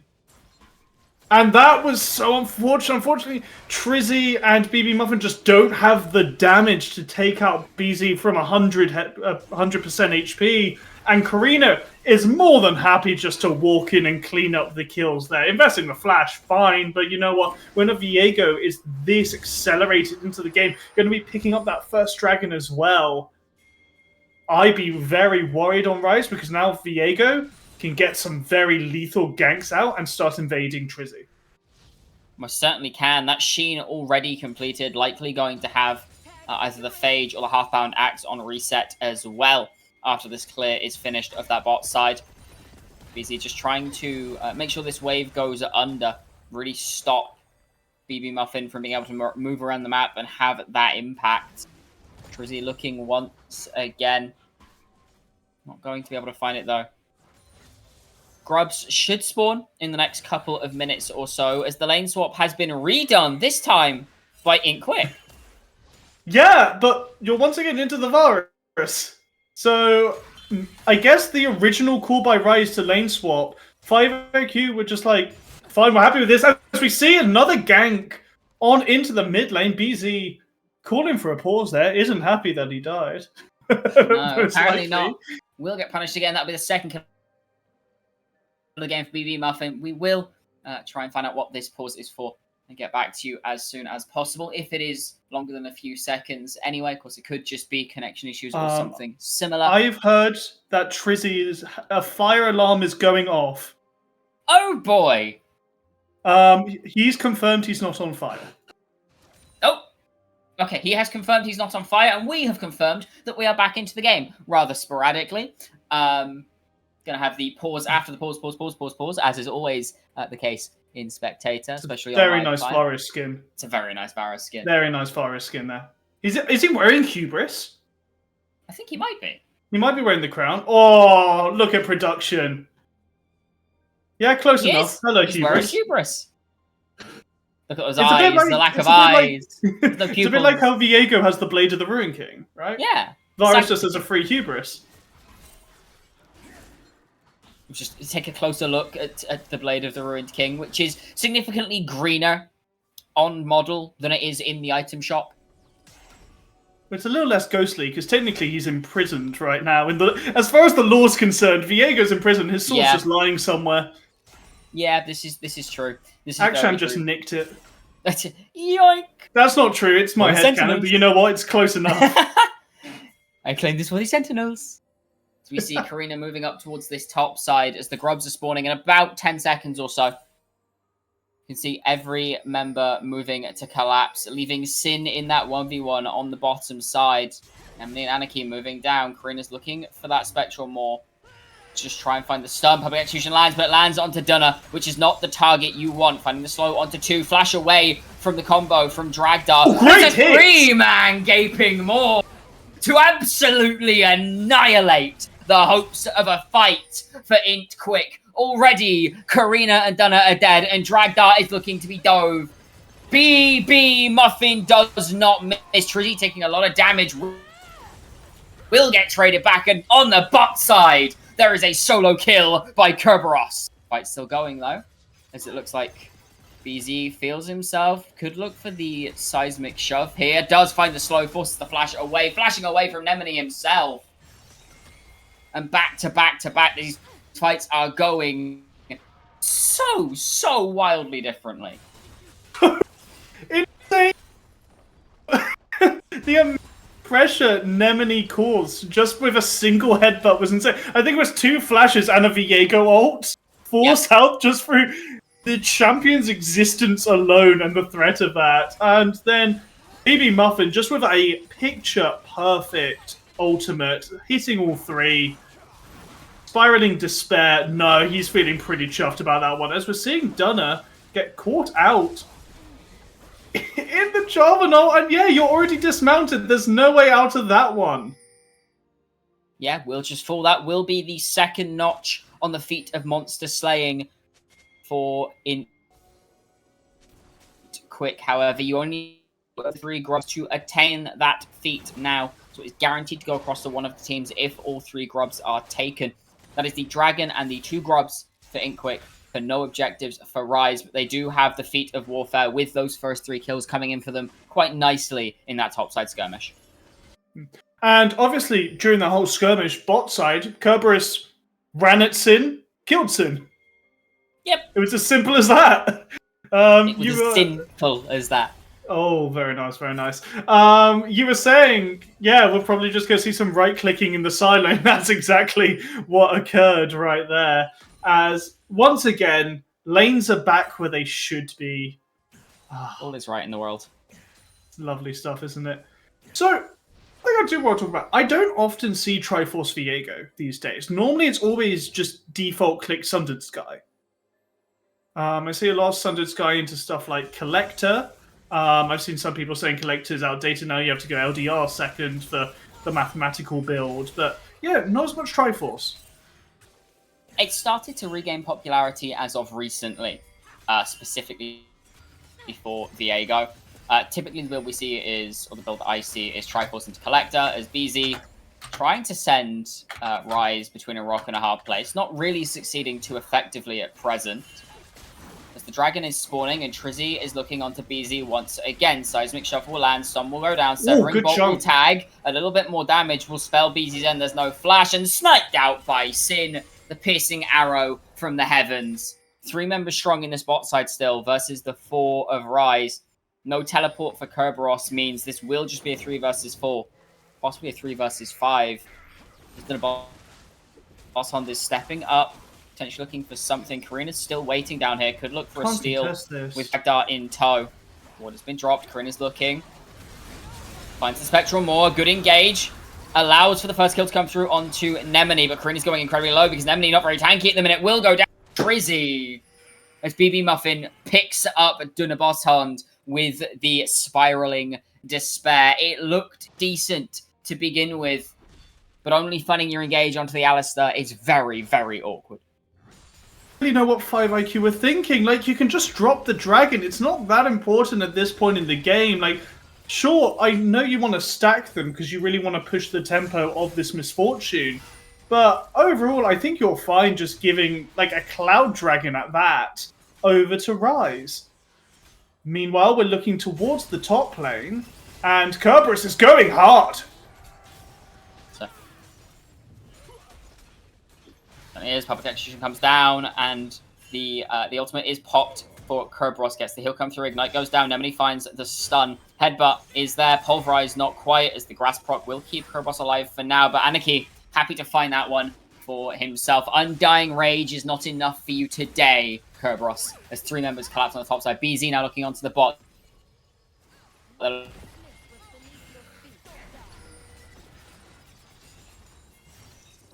Looking to counter dive on the lane.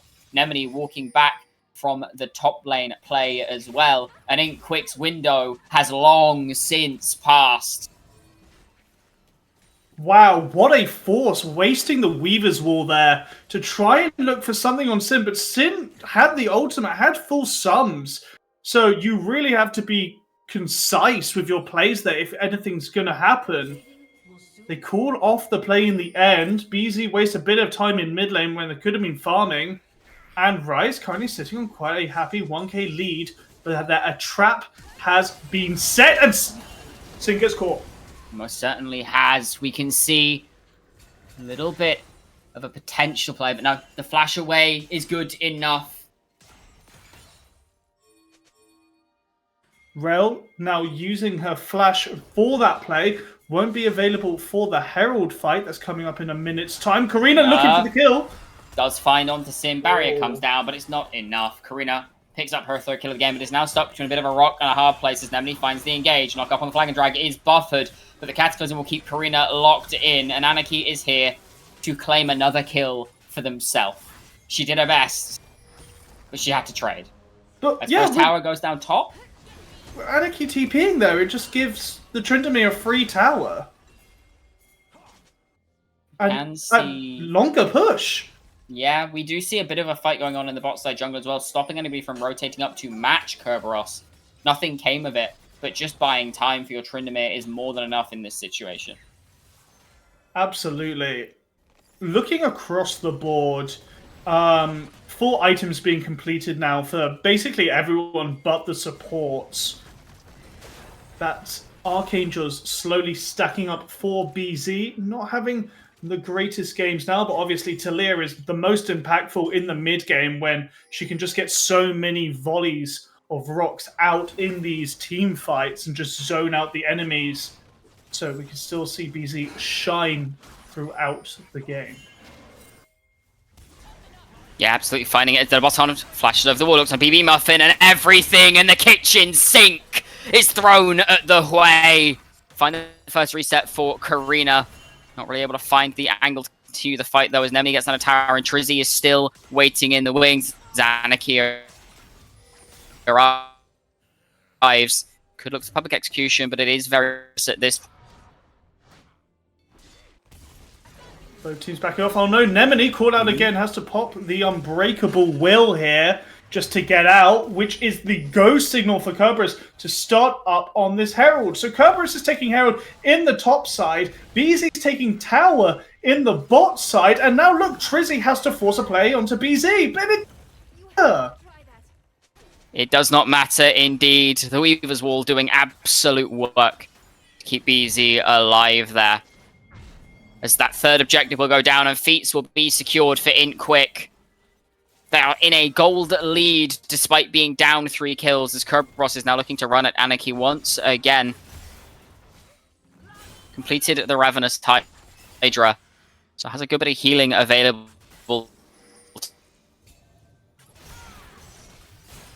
to him. You see Eclipse, the Eclipse drop coming through. A lot of damage going down. Anarchy able to keep Kerberos under the tower a little longer than he would like, as this third dragon has spawned. Karina going to get immediately collapsed on, forces the flash, but it does not matter as the chain of corruption spreads. And she is annihilated, walking straight onto a ward, and immediately the engage comes through. doesn't even pop the Heartbreaker. That's how dead she knew she was in that situation. Yeah, being forced to face check instead of Dunner. It's going to be really bad for a Viego at this point when you just don't have those tankier items like a Sterax, like a Death's Dance, where you can absorb at least some of the initial damage coming out.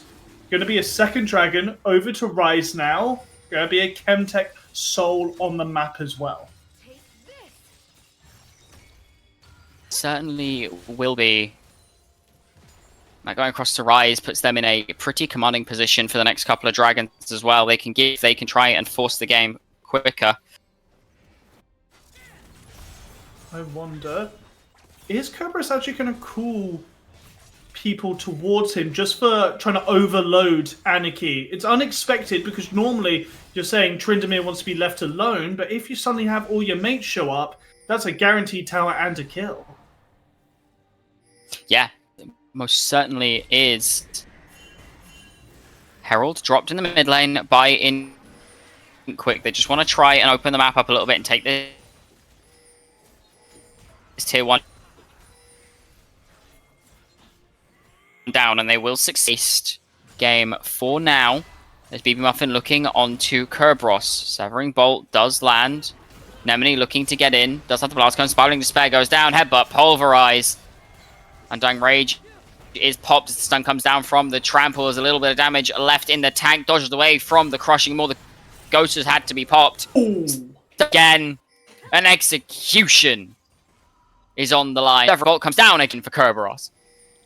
Yeah, BB Muffin's been clean on these Severing Bolts this game. Just landing so many of them. Isolated champions take bonus damage. So yeah, Kerberos was as good as dead as that comes flying down upon him. BZ now trying to take away some of Trizzy's jungle, but Trizzy's just going to say, it's fine. I've got more spawning on my top side. But it doesn't matter too much. BZ actually not even going to commit counter jungling here. So, second items completed for both AD carries. We've also seen the Horizon Focus finish to BB Muffin, and this is really when Huawei's power comes online. He is nuts on this spike. Anarchy, however, maybe Certainly caught is. out. Anarchy gonna have to flash away from that seismic shove. Spectral Maw should be up and available here in a second as Kerberos is here as well. Public Execution will tag onto BZ as a way to get out, but it does not matter as the Heartseeker comes down. Look mid. The Heartbreaker comes down, rather. Meanwhile, in mid lane, Dunabosshond is blown sky high by the 3-man unit of Sin, BB Muffin, and Nemini. Dragdal's left all alone as Karina starts to rotate in. Atakan is up. It's available. It's on the top side. And the pings are coming down. Rise. They want to look for this. It's top laner for support. Kerberos is just split pushing on a side. And it looks like, in quick, they're happy to give you the Atakan because they do not care if your base is in tatters. See? 100 gold. 700 gold. And more. He's going for the in-air towers. Karina's looking for the steal here as well. The eye comes down. They can't quite find it, which allows the entirety of Rise to back off. But this inhibitor, it's going to go down whether you like it or not. Anarchy, they cannot stop this. Kerberos has taken 2 towers in one push, and all the price that was paid was Natakan 3 towers as he links up with Dragtar for this mid-tier 2. And in quick, they may not be looking too hot in the fights or the picks or the objectives at this point in time. But by God, have they got towers under their belt. Towers, and even with Rise getting that Atakan and absorbing all the petals instantly and getting the bonuses for on top of that, there's still like down XP in the jungle. You're even XP in top lane. This is crazy. Only Sin really has a level advantage here. Oh no, BZ's caught again. Is indeed. Seismic Shove is very good to stop Nemini from getting in, though, as Trizzy is starting to take a good chunk of damage. The ultimate pop by Dragdar to clear the wave in mid lane to stop anything from happening, and BZ is able to kill onto Trizzy! Committing the flash there just to get the death knell. And Trizzy's dead as Dragon is spawning in 38 seconds. He should be able to make his way over.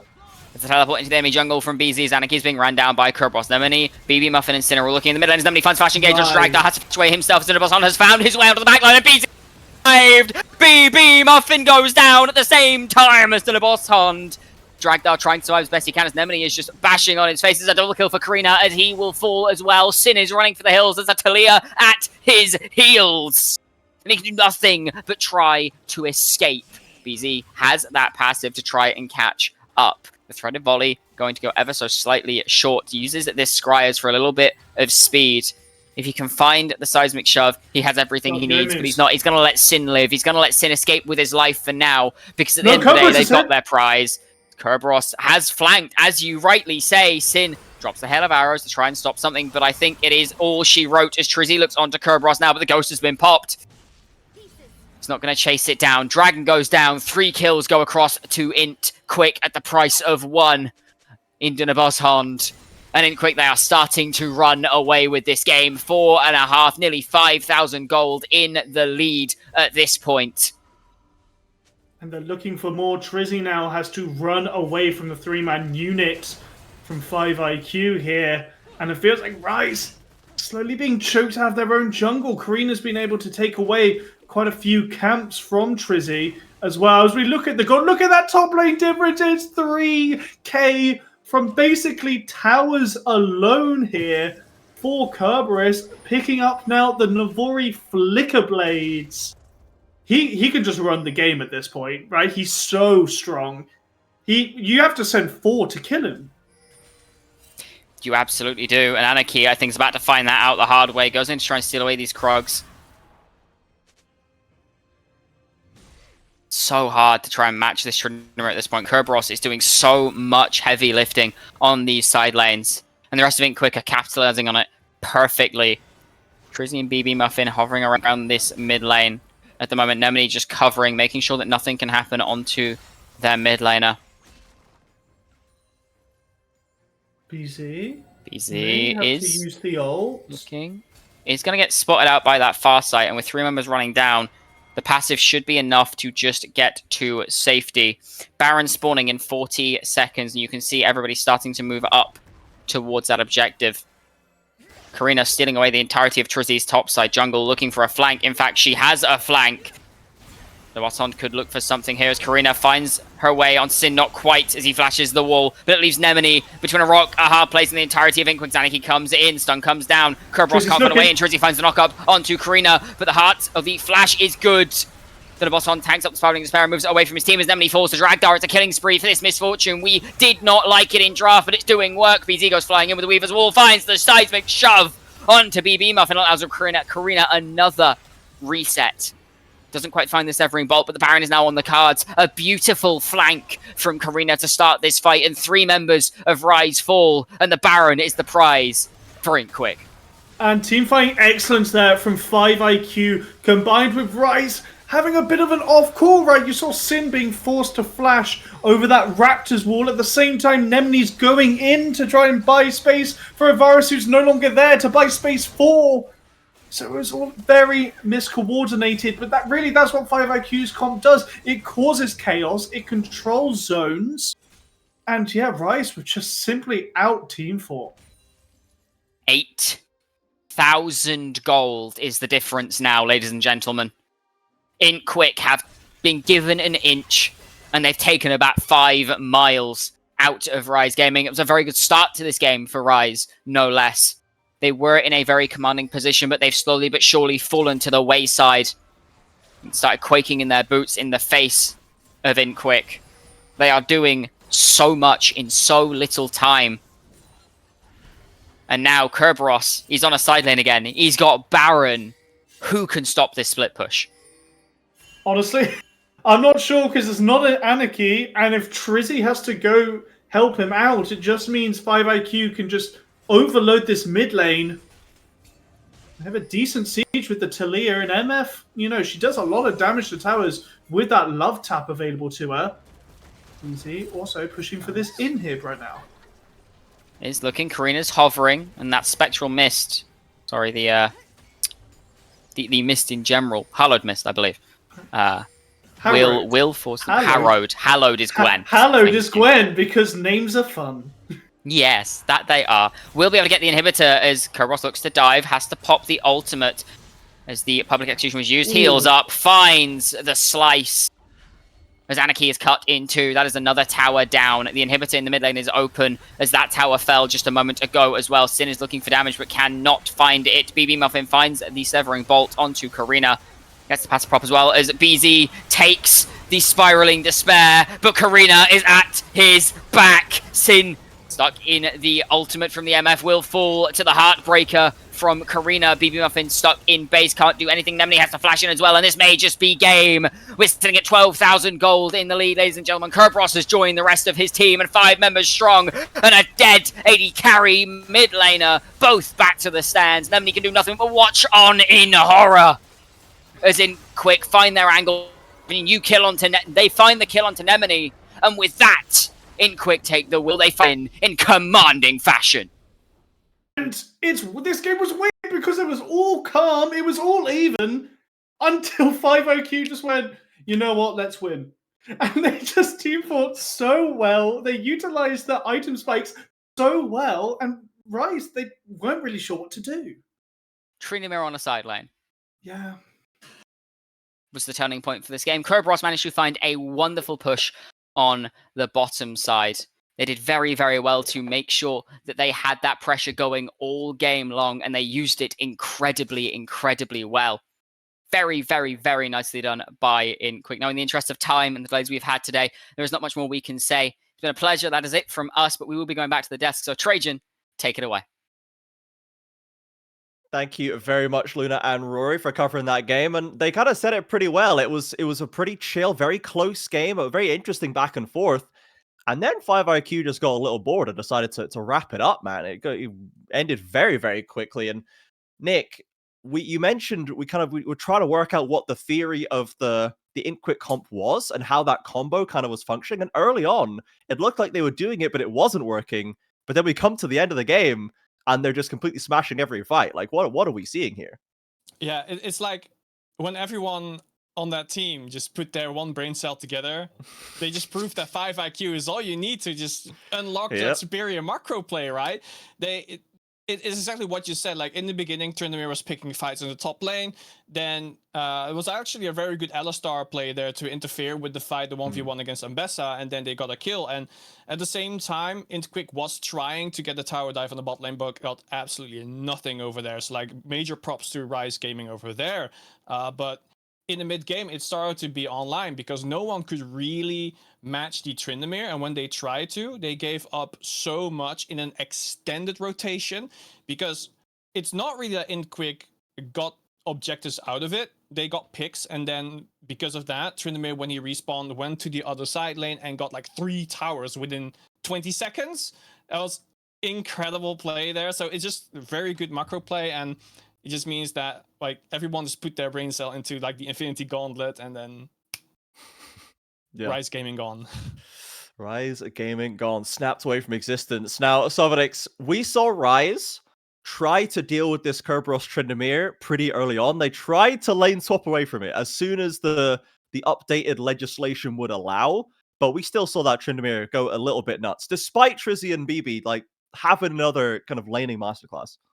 Yeah, I think one of the issues that Rise kind of encountered is they had to put in so much resource into stopping that Tryndamere from just getting too much on the side lane, where he kind of got it anyway. I think one clip that comes to mind is when Kerberos tries to dive Aniki underneath the tier 1 turret in top lane.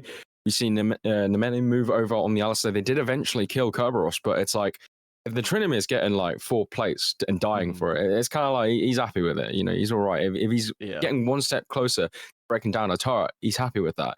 And I think across this game, what we kind of saw was it dates back to the start of this League of Legends video game. The biggest resource and I guess entity of who's winning, who's losing is gold. Despite the kills, despite the fights being won by Rise, the end of the day, you saw that gold graph and it was in the hands of Quick. And at some point, that gold will catch up. And then at some point, that Tryndamere will spawn in a fight, click your AD carry a few times, and he just disappears. And unfortunately for Rise, they did play it well, but I think it was a style of comps that just was too much for them to handle. Yeah, it just had that sinking feeling when we see the the Rise have secured a kill in the mid lane and they've rotated up to Atacon on spawn. It's all looking great. And you just pan down to Tryndamere and he's taking the inner for free and he's moving on to the inhib tower and you're like, the Jaws music is starting to play here. It's not that simple. We haven't just won the fight and taken the objective. There's another problem right here. So it was good to see a good game from Kerberos as well, and using a great utilization of the counter pick, right? We saw the Ambessa really start to struggle, and Nikki was getting minced up by Kerberos by the end of it. So IQ extend their lead to 7-0. They are now very, very comfortably ahead. Rise Gaming, they will fall to 4-2 just now. And we'll see if they can hold on to that top 4. And because they did have a lot of good things in this game. We liked the Trizzy Jarvan. We liked the mid-jungle duo. BB Muffin again on the way had a great performance. But we don't have time to go too deep into that for now. We will have to go to a break. And we'll get a fresh desk, fresh set of casters to get us back on schedule in just a few minutes.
and welcome everybody to the UK and Ireland Four Nations. I am your host for the evening, Carol. I am joined by the ever so excellent Dubby and a new entry to our pool, Quino. Welcome, guys, to the desk. It's a pleasure to have you here for another exciting evening of UK League of Legends. Yeah, it's good to be back. I like being on this show, and it's always nice to see new faces. Quino, excited to have you on the show as well with us today. I know I'm excited. I've been given the opportunity. I think it'll be fun. I think we'll have a good time. We always tend to have a good time here on the show, but diving straight in, action-packed day. We've got a game still going on off stream. We just wrapped up the second game of the day, and now we're going into some heavy-hitting games for the evening. We're going for Broad and Friends against Gucci. I feel like this is a match that is a lot at stake for both of the teams. Two different spectrums of the scoreboard, but very important for both of them to make a statement. So, Dubby, take us into talking about what are Broad and Friends looking to achieve with today's match. Well, I mean, in simple terms, they're looking to win it, right? If they win this game, they kind of just keep up the tempo they've been having. Here we get a nice look at their roster going through from this team, and they've played like the big difference between last split and this split is the consistency of this roster, right? Broad and Friends last split, they had some issues with having to get substitutes and swapping people in and out for different reasons. So far, it's been incredibly consistent for them, and that's their key right now. At the start, their first game, they did drop that versus Rise, but now they've slowly been coming back, finding their groove and just getting things going. And that is what we want to see from Broad and Friends. That's what I think a lot of us were expecting from them this split. So for them, getting this win is just really continuing just to seal this roster together as just a top 3 contender for sure and looking to qualify for that LAN finals. Yeah, Cabbage and Friends are rolling through the scene as of right now. Had really good showings even against teams like Venom Crest. But Quino, first time on the show, I imagine you've heard of the Broad and Friends. Pretty storied organizations here in the ecosystem. Is there anything particular that you know them from? Anything that springs to your mind? I'm very new to this whole scene, but I've seen them dominating the social medias, dominating everything in person. So that's where I know them from. I think it's good to see that because even people like me who are quite new to this world still have an idea of what's going on and how everything's working. Yeah, fair enough. They're having something and someone that is just showing their face and saying, "Hey, we exist. There's this community. There's this scene," is great because I wouldn't really know about the UKL if it wasn't for so many of these teams just being out there. But moving on to what is their opponent for the evening, bit of a what we would say mercurial team, Gucci. They've looked really good against some tough opposition, and then they've had games where it just felt like they were falling apart at the seams when it came to some pretty basic stuff. But they've coming off of a win. I do think they are going upwards, but Dubby, what do you think this Chi roster needs right now? Because they've also had some instability in terms of swapping players, but we need to see whether they're going to be consistent from now on. Yeah, no, for this roster, I think, like you said, consistency. They've shown greatness. They've shown they can beat the best. I mean, they got a great win off, if I'm not mistaken, it was Symbol a few weeks ago. And so this team, they've shown greatness, but they've also shown lack of discipline as a roster where they get leads and then they'll make mistakes and just not complete the game. So for them, they need to not make silly mistakes, kind of play to a higher standard and level. They've shown they can win. They show they can beat some of the best. So just keep doing that. Keep finding your playbook. Keep playing what works, and then take it from there. So I think tonight's matchup is just going to be really interesting because you got like I said, Broad and Friends. They're looking like a top 3 contender, and you got Gucci, they're in the middle ranks right now, but they could definitely push their way higher if they really work towards it. Yeah, coming into this match, Gucci. Always, I would feel like calling them a perennial dark horse. It would be probably good because they've had performances when they can be top tier talent, and then they have performances where they just look disjointed. So, in your opinion, what would it be like that they're aiming towards in this game to catch Broad off guard, basically? I feel like they actually have a good chance because from what I've seen from all their kind of past games, they seem to be a little bit more risk taking compared to a lot of the teams. And I feel like that's the kind of thing that gets you the wins. But obviously, we've seen it's kind of hit or miss with them, which, that's just life. But I feel like, they might be able to catch Brod and Friends off guard, especially coming off a win. They have that momentum. And I feel like they have Mhm. something going for them right now. Yeah, I think it's definitely a team that can catch you off guard. But as we get finally into draft for this third game of the evening, first set of bands coming through, Lilia taken away from. Yeah, so we're looking at these bans right now. I mean, Broad and Friends clearly taking away these junglers from Tweak, liking these AP junglers, the Zyra, the Lilia, no shock there. Good Chi in return, they're doing the Pope tax. They're taking away the Zinzao we've seen him play a bunch.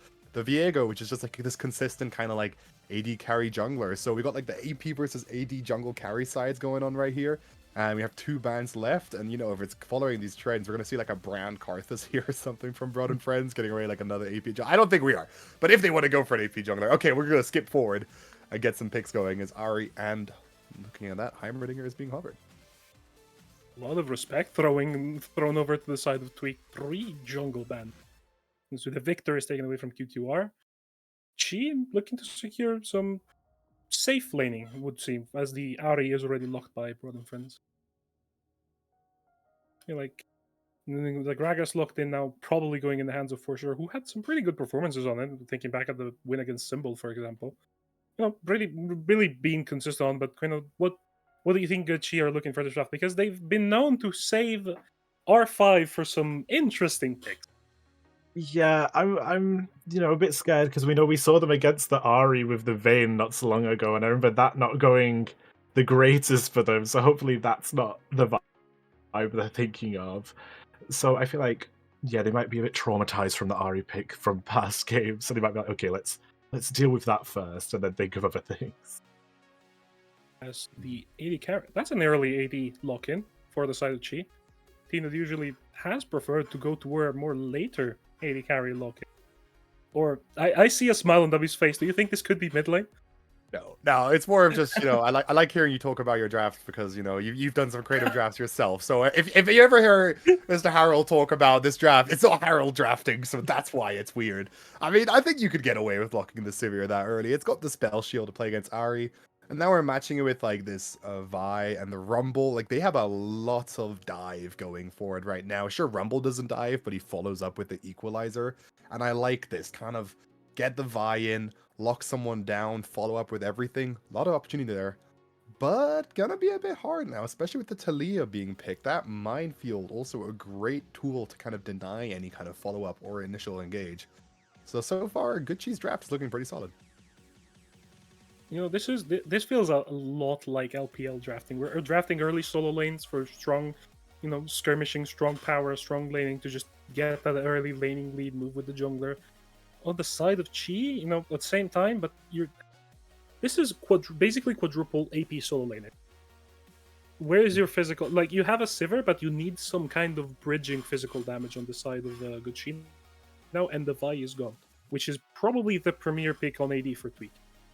I like with the Zin gone and the Viego gone, I wonder where they're going to go towards, because unless the Tweak is actually just mini Lunka and he locks in Rengar, I don't know whether there's an angle here. It comes off these bans really. These bans are what's gonna give us more of an idea. When you're talking about these other 80 ban champions are important. Pantheon being locked away. It's another jungler you can slot in there. We did see a Jarvan tonight being played, so there's opportunity for that though. If it's good into Talia here, then might not be necessarily. It's great into Sivir because the Cataclysm is a decent tool, but we're looking on the side of what good Chi want to offer here instead. So they're in a bit of a rough spot here. There are champions available. There is definitely something that Tweak could lock into, but they're gonna have to pick up some of these leftover AD junglers rather than any of these priority ones. Yeah, I mean, basically most of the meta is gone now, right, Quino? What is left actually? Because a lot of the AD pool is gone at this point. In a way, I'm kind of glad that the metas are being taken away and everything they're wanting, because it kind of forces them to think outside the box. And obviously we've seen Good Chi do that numerous occasions, whereas I feel like Broad and Friends maybe haven't had the opportunity to do that. So I'm thinking we're gonna get something like kind of crazy with this. This could be one. I mean, is this a vertex angle and we're going quirky jungle? Nice. Oh, I That is like great. this. I like this. I am a. Last week we had the Gangplank, and I was really happy for that. But like, my second favorite champion is Graves, so really happy to see the champion like that. I think he's actually in a pretty good spot right now. But what are you? R5 for stargazing. A lot of this engage pool is gone, and it's hard to play most of the engage picks into Broad's draft. Khan is locked in for Zeta. Zaya Khan angle? I don't think you really want to go Zaya into Sivir. Probably known, but with the Rakan being picked, I mean, Spark, they have their consistent, their Kaisa they've enjoyed as well, is another one they've had there. Yeah.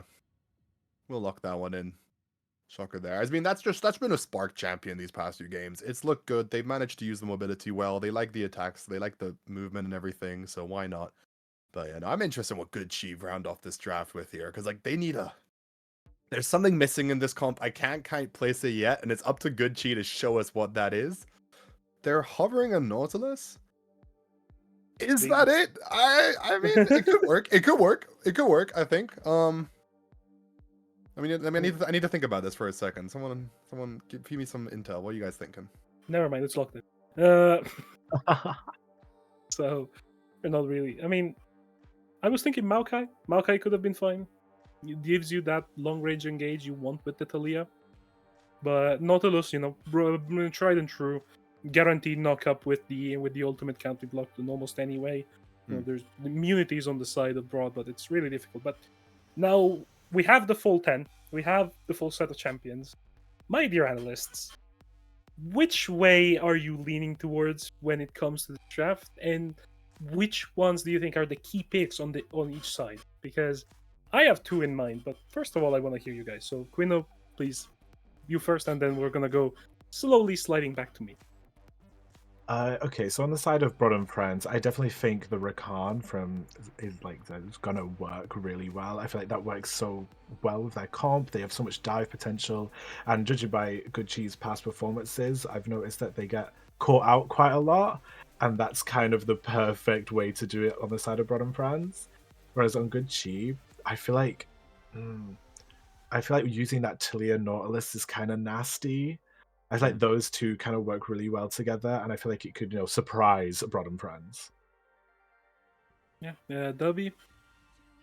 See, I'm looking at this Broad and Friends draft, and I'm just seeing a lot of champions that they're familiar with. Why this bot lane is just Broad and Friends consistent. Top lane, I don't believe I've seen Akers play Rumble yet, but I've seen them play into Rumble a lot, so they know what this matchup works. They know how to favor against it, so clearly a champion that they pick, it's something they like.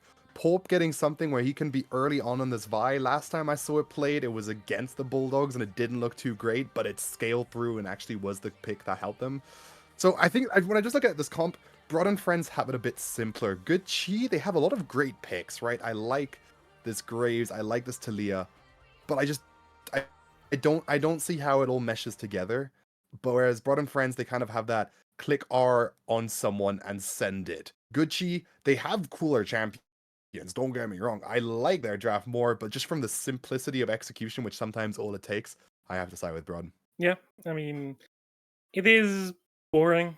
It is standard, but it is one of the most pro play drafts I've seen in a while here in the Four Nations. But Broad have secured themselves really strong picks. Will they win through the power of friendship and the shotgun I found there? But very quickly, we got enough predictions in. We've got basically Broad taking it away. I think Chi have a chance, as my analyst was saying, but it's gonna be difficult. I feel it's gonna be an uphill battle. But we're gonna throw it to a quick break, and then we are going to get straight into the action with our casters Temporal and Orbit. Don't go anywhere.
And you know it is time to get underway with the game. A very important matchup coming in here for the middle of the pack for the last third of the season or so. Broad and Friends on the blue, Good Chi on the red, and it is myself, Orbital, with Temporal on the mic. Temporal, this one, as you said earlier in the green room, has potential to be a banger, potential to have a lot of good things come out of Good Chi or Broad and Friends, but at the end of the day, it's up to the teams to decide. Hey Orbital, yeah, good evening. It's an exciting game for sure. Desko done a great job at previewing some exciting stuff. You know, I think Good Chi's composition, it isn't what we're used to from Tier 1, and it's a little bit exciting to see if they can make the Graves work. It's going to be a ton of fun to watch. And of course, all reliable Broad and Friends, even before Hackers joined this roster, famed for their Rumble and all-in dive at UK lands, recent and a little older. Tons of fun as we just get a calm level 1 as Good Chi just looking to react and maybe get a late invade in to shove Porp off of his starting camp. I was about to say, if you want to get Tweak to have a really good Graves game, this is one way to do it, especially with the Nautilus, one of the few champions that you are going to invade with, and it's comfort levels. Of course, Ping's going down here, and Pop just kind of walking away from it all, but information granted that it's a 4-man invade. Tweak will go ahead and grab this red, and taking a look, it's a twist. Pop having to be going up to that top side, get that blue, a little bit of an awkward start. Yeah, the good start of the Wolves is we'll see how this goes, whether Porp actually goes into the top side and meets Tweak again. But to start, the Vi getting shoved off, we'll lose a few seconds. It's not the worst thing in the world, but it's definitely not the greatest as we see this bot side also getting tested. It was mentioned back, but Good Chi in the bot side for Chi. For Mara, you're just like, hey, I'm going to farm up. I'm playing a Sivir. I don't scale in. I don't, really punch early mid, but I scale really well into the late game. So that's what I'm going to be looking at. 2 camp, though, for Tweak, going ahead and missing out on the golems down below. Gonna try and come over here and meet Porp in the topside jungle. So there will be a meeting if the Vi does not trespass back over the bottom side and come up over the top and actually stargazing, getting a ward in to cover that now. Yeah, very high base damage. Porp gonna be falling down as Vi clears it slightly slower. And it also did 3 camps against the 2. We'll meet Tweak over this red buff. Pings down onto the Krugs as they will be the contested camp. And doesn't want to take it. No, So he's got to try crossover to the bottom side, but he's going to struggle so much. Look how far out Maro and Stargazing are. This is really hard for the Vi to get out of. Does not have a huge amount of tools. Yeah. Nah, just having to walk all the way through mid, and I'm actually a little bit surprised. I'm surprised Pop didn't want to try and send it and just see what you can get. I don't even know if they fully spotted out Tweak, but it was it would have been interesting to say the least. PvP against Graves this early with his passive. Zeta takes the hook, takes the... Ooh, Zeta! Oh. All right, well, I lied. Maro definitely has damage with first blood on the Sivir. Yeah, if you are looking to try and do a little bit better in solo queue, Porp going to steal away the blue here. As unfortunately, the all-in meant Maro and Stargazing could not move. A little bit of damage, his only trade in response. Yeah, Nautilus Sivir, you hold things still for Sivir, and suddenly all of that, oh, maybe this hits, maybe that hits. The Q just gets the sweet spot. Can't even move out of that. Fantastic play from Good Chi's bottom lane. And just like last week, where Mara's Vayne performance for the middle of victory, we're on another big scaling AD carry here for Chi's bottom lane. Well, not just scaling, but also getting an advantage early, right? A first blood now puts you in relative good terms. I'm almost surprised you didn't go for the Cole. Instead, you went for the Caulfield's Warhammer. Would have been fun to see a Cole, but that would have been, I think, a little bit greedy in the sense. So I think maybe they don't want to go that way. They want to keep the tempo up. With the Spirit Blossom patch, doesn't that map look absolutely beautiful, by the way? It looks gorgeous. Gonna try and ask colors. I know, like actual colors. The desaturated Noxian Wasteland. I do like. I don't know if anyone from Riot Games watches the show on Monday nights, especially when it's a bank holiday and you're not at work. Look how pretty it is. I want to look at this map forever. Now, I used to have like the custom skins where it like funky colors. We're talking like 2011.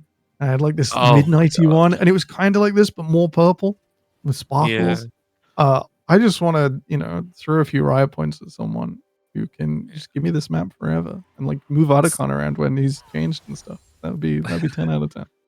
Yeah, see, I like this map, but I will always say Christmas was always my favorite. Oh, Summer's it was Rift. so good. It was so good. Also, for the reason that's basically a flashbang every time you load it into the game. You open it at night and just pretty bad. boom, all white. The amount of stuff like we used to put up with just really resonates. In addition to the map changing, Otacon, Grubs, Dragons, all now slightly on a different track, so we no longer have Grubbies coming through this second. They will come through later.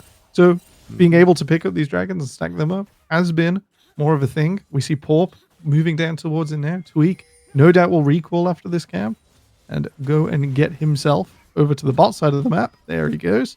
Because Dragon is the only thing to contest. So instead of being on rails and your first meeting is not necessary, where you can go and cross map from each other, junglers are now on less rails and objectives are generally one by one.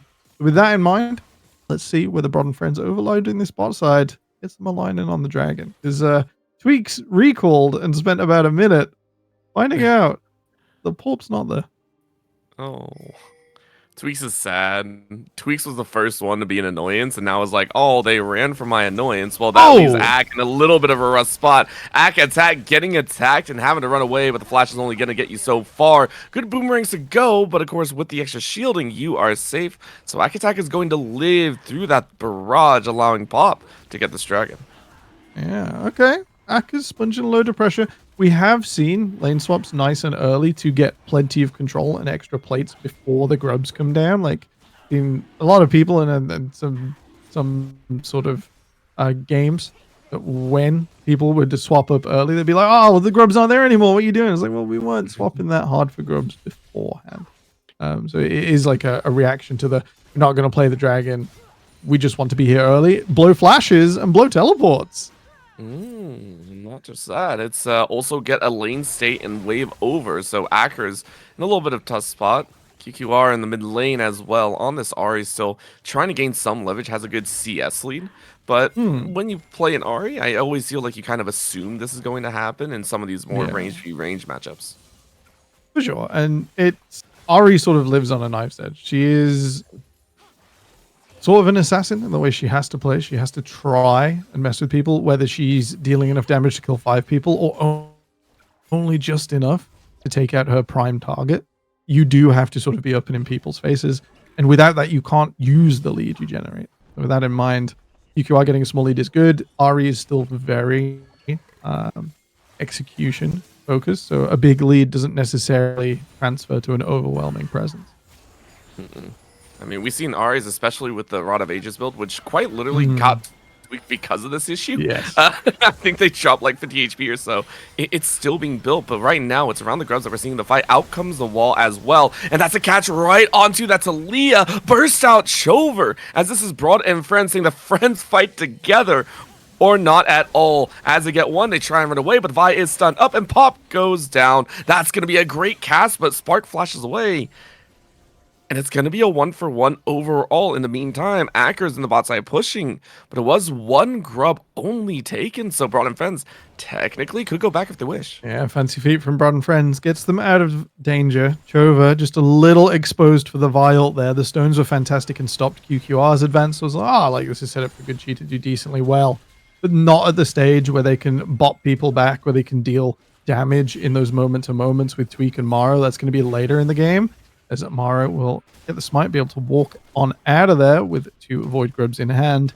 So with that in mind, unfortunately the mid goes down. A little bit of a trade, and Acker's stacking plates up as Forshore teleport away from bot lane.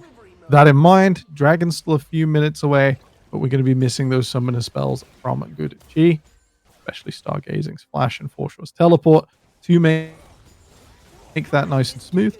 We'll have to see whether they can keep their waves together. Ackers clearly understands the memo. It's push and farm right now. One of the most thrilling and most intense points of League of Legends. Farm. You know what? We get it. Mark, going ahead, getting that. Oh. Get the gold, get the minion, get bigger number, feel good about it, get the feelings, kill opponents. It's all there. It's all there. It's the secret formula. I'm telling you, when the when the achievements came out, I went straight for minion. I went straight for minion as fast as possible. Lethal efficiency, 80 CS in 10 minutes in your games. Oh, I did that all day long. It's the goal, isn't it? It's the goal. Oh yeah. Yeah. I don't play League of Legends. I play PvE. That's all I do. And then I'll join in like 15 minutes later. I'm like, hey, I got items. The NA server is for you. It's like Orbital's tractor. And it's just like everything just gets there's sort of a chugged up reason I and gold out the don't. back. Listen, I played Vigar one too many times. The stacking got to me. It's like an ingrained part of my kit right now. Number, it no must matter go what up. champion I play. It must go up. Big numbers make brain go burr. It's such a great feeling. This is true. Either way, though, All right. we're seeing a little shift here as we're still cycling through that farming simulator right now. But Pop specifically trying to get their jungle under control. They're a beat behind, I believe, by only a camp, so it's not bad. But you do want control over your own jungle pacing, to say the least. Forshaw starting to take a bunch of damage. Leandre's nearly done for Akkers, and the teleport should just... Oh, I think it might be just short of coming up for this dragon. We'll keep that in mind. Tweak clearing out this bottom side. He's slightly late to it. He's going to be all right, though. Exposes Forshaw for a little bit of dive action on the top side. So we'll have to see if the Gragas can make this, or whether he can sponge away a bunch of attention that should be better spent on bot lane right now, with Dragon 42 seconds away. The answer to life, the universe, and everything right now is get there first. That's really how it goes. You know, early bird gets the worm, but you know, what is it? The second mouse gets the cheese. So depends. Are you a bird or are you a mouse? That's the question here. I don't know which one I'd rather be at this point. Of course, Acker is saying, I just want to be straight up the predator in the top side. I want to be Acker right now. Yeah. This is fantastic. I mean, 102 to 70? Dang. Yeah, he's cooking with gas, this one. He's got the gas girl going. Is that what it is? Yeah.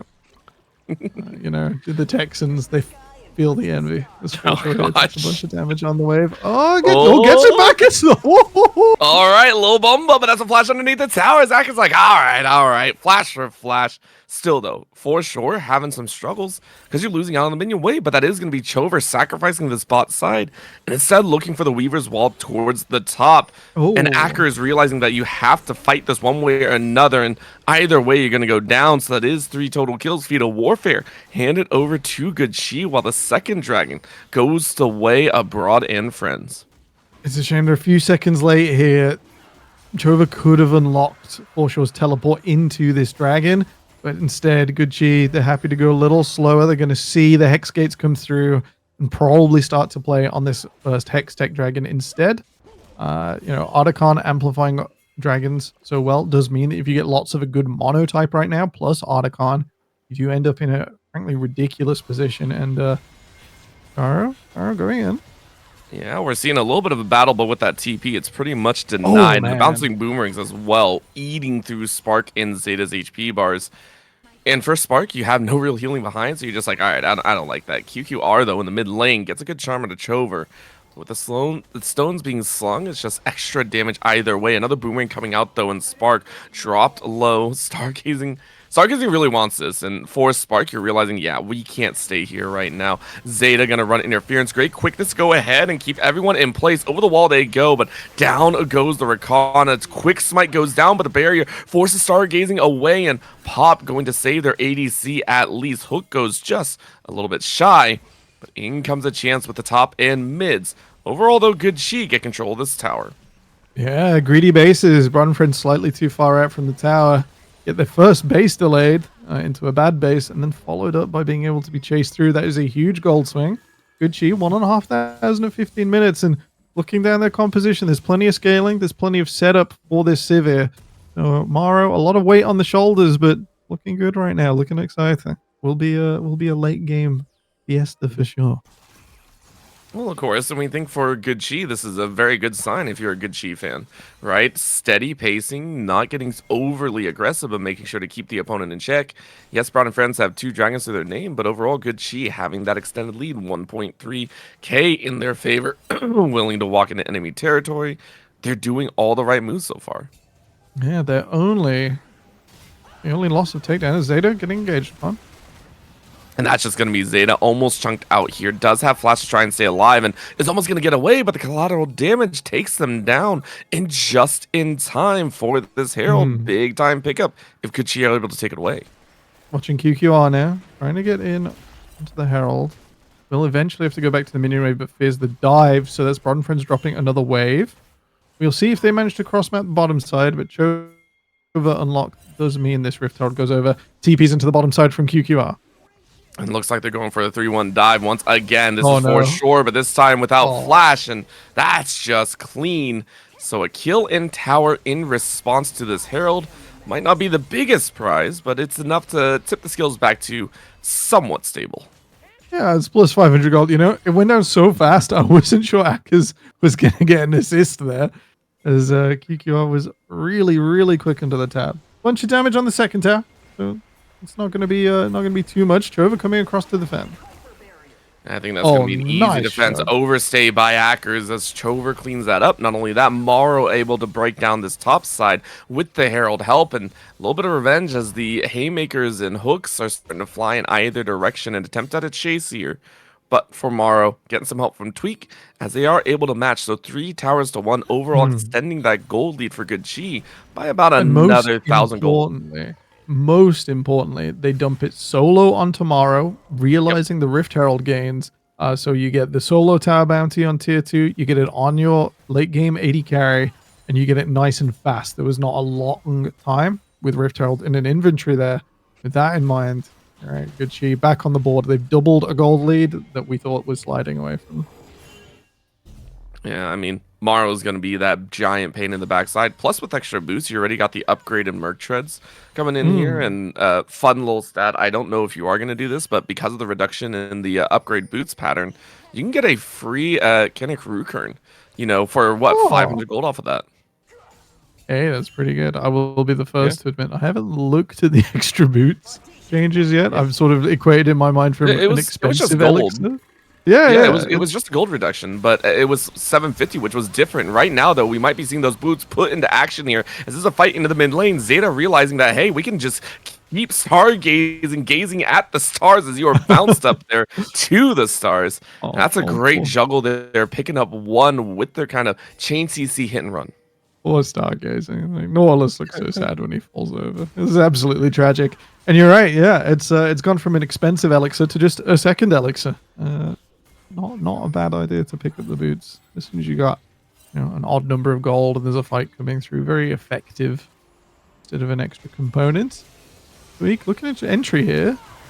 And maybe they're looking, but Pop right now on the stones has no worries. Jumps right onto Chover, and Chover, even with HP, isn't going to do much. But now comes a re-engagement. And Sword spreads everyone out. But the kill instinct gets you right back in position. Spark is cutting away with the barrier, staying alive. One last auto into the Acathian Rain. Might be able to survive through Stargazing, but Stargazing finally gets revenge. It's still a 4-for-1 though, as Broad and Friends show the friends are able to fight when they hold hands together.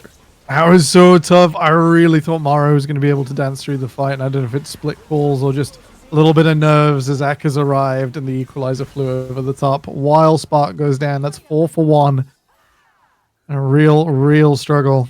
Otacon coming up on the map real soon. He pings down from that from Good Chi and Morrow, thinking about the mid or the top side of the map. It's a real shame. I really thought Good Chi were going to be advantaged there. Instead, we go even on gold. Massive takedowns, massive cooldowns lost. And it's pain. That has to hurt, of course, for Good Chi. They're on such a nice upward trajectory, but everything kind of shattered right in front of them. And we mentioned the gold going in tomorrow. Well, guess where all the gold's going into now? It's on to Spark and QQR, the two that will be devastating these team fights if they get into that bulkier, more damage-heavy phase. Ooh, stargazing, just giving us all a little bit of anticipation there. Hasn't missed many hooks so far today, so locking onto Spark just in case of a wiggle. Mid priority, going over to Sivir here, not a huge shock. As we look across the rest of the map, Akers going unanswered. Good Chi have a few moments to try and make a play with Chover's wall. Excellently slid off to the side as the tier 1 is under attack. And for Spark, you just don't want to be anywhere close. Pain in the backside, though, as this is going to be a walk away. Tower will fall. Comfortability levels are done. I'm wondering wondering Over the exactly T2. who is going to rush on out of here. Good Chi just like, okay, I'll take that. Okay, they might be letting the T2 go here. That's a big gold injection into Akers. Big wave about to come in. Looks like Trover's going to head over a little late. We should be able to slide that one away without getting into too much trouble. And I think for this moment, Broad and Friends are just happy to get right back in the mix for these fights. Pop dodging away from that hook. But I think a big thing is just Broad and Friends are saying, hey, we were allowing Good Chi to get away with a little bit too much. So now you got to mix it back up. You got to get back into your own comfort level spots. And for Broad and Friends, they're going to go ahead and just say, cool, now we look for the next fight. We now cover that 2K difference. As they're walking forward, a little bit of eyes. But Spark and Akers getting far away from that. Yeah, there was a long-range Nautilus ult plotted there. Not quite able to line up. QQR slightly exposed, but Ori does walk quite quickly away. And now the re-engagement. Stargazing realizing maybe you don't want to be here. Nice cease and desist on to Maro, but Maro still stays alive. But QQR with the assassination on the back line. Quick pickup. And now a little bit of follow-through as Killer Instinct goes in. And there it is. Broad and Friends with the cleanup. QQR from the side. Maybe a bit of an overextension, though, as Chover's allowed to sling the stones as heavy as possible. They are doing work, but Chover's the last one alive, and Spark was able to get that last tag. Double kill, but a narrow double as it's an overall 4 for 2. Close exchange. Akers is responsible for being able to push out Chover on the first initial engage, prevented what would effectively be Malphite ult at home, onto Orp and Friends. And with that in mind, was able to get a little bit of revenge. Akers couldn't go past the T1, it's still there, but once again, this is Good Chi taking fights in the open where maybe they'd prefer them in enclosed spaces to try and make Spark's ability to dive a little bit worse, a little bit less long ranged. It looked like they had the better choice of engagement there. Maro shoved back and eventually falling down. Has got the magic shield from the boots you mentioned now, but for a Sivir that looked so far ahead, everything's starting to look a little bit neutral as Broad and Friends take another win off of a major engage. And I think this will continue for the next about 5 minutes or so. I mean, QQR is strong. Completed Rod of Ages, of course, with the Leandries, which is exactly what Chover has. But QQR with the flanks, you mentioned before, having this Ahri be that assassinator and being that kind of ninja in the back line, it's working very, very well. Most of QQR's kills have been from the side angle fights, not in the front to backs. It's helped Chover survive, like the Ak attack. Ak is running up and just engaging on whoever tries to stand still for a long time with the flame spitter, but at the same time it hasn't killed off any of the engaging. QQR and Porp have got a lot of freedom out of that, whereas Chover surviving has bought Good Chi only a little revenge. It's not quite worked out. Blue teleport to the top lane as Broad and Friends once again first on the objective, will be spotted out there, and we'll have to see if the resistance shreds let Good Chi get a slightly better fight. Well, this time Chover's actually at the front lines, which is a little bit different, but like you called, maybe being able to step up. But there goes Equalizer on all 4. Burn, baby, burn as QQR dives on in, but what a flash on Amaro and Zeta coming around the back end. A little bit late, but ready to join the battle. But that's Chover to sling the stones. Yet again, it's doing work because of the Otacon shred. Out goes QQR and Akers. And this time, they weren't worms. They were absolutely the mice. And they snap up the cheese of 3 kills. Excellent work there. What this time, Akers, despite committing the equalizer, not able to sort of get up and get melee with people and split Good Chi apart.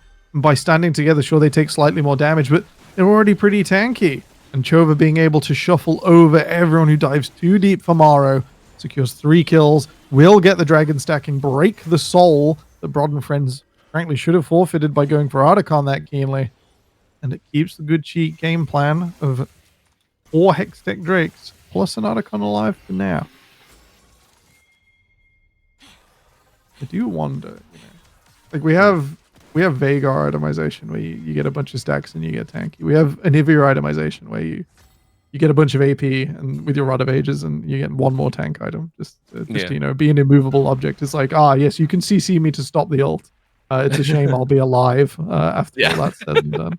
I wonder what that looks like for Civic. I feel like she's in that class of champion where she contributes a lot, and like tanky itemization should make her, should make her a juggernaut later on. Like she has the attack speed, she has the steroids, fantastic base damage. You can see it though. So, like, Guardian Angel since the dawn of time, sure.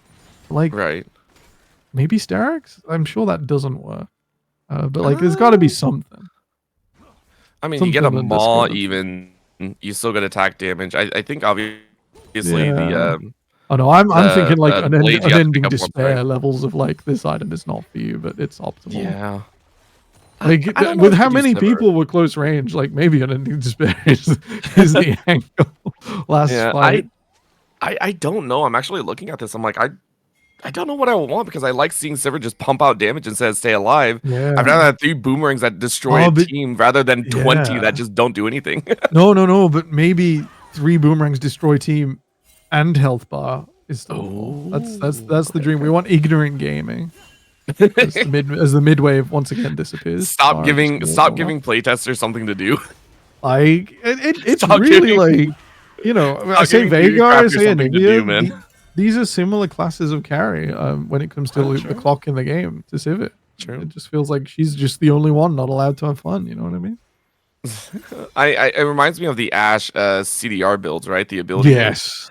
Like Yeah. you It would doesn't just feel right, does it? No, but it works. It works. It's the same thing as I think it was Misfortune AP for a while. Yeah. Right. Oh, I played so much of that after Rock's SKT. That was Oh, those were the days. And then well, if we want to go really far back, it's the AP Master E days of AP burst style. That was I would that play was like jammy junglers that could gank at level 2, and that build plus Ignite was always enough to kill a mage at level 2. So I'd have my friend like flash on someone in mid, and I'd like flash in with Old Volibear or something on the Wallace jungle.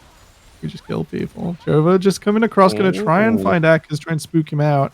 Doesn't have flash to lose, but that health bar pretty important for Broad and Friend's ability to control good cheese positioning.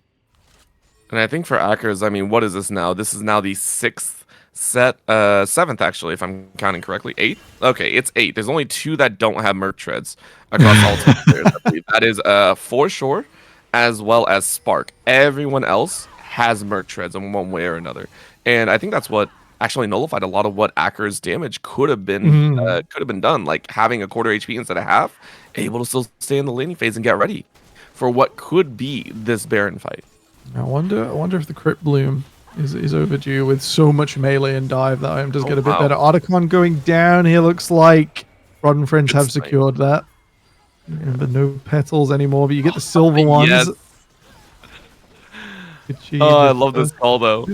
Wait, they haven't secured it. The Kaiser W was for vision there. QQR will have to walk in melee and gets hit.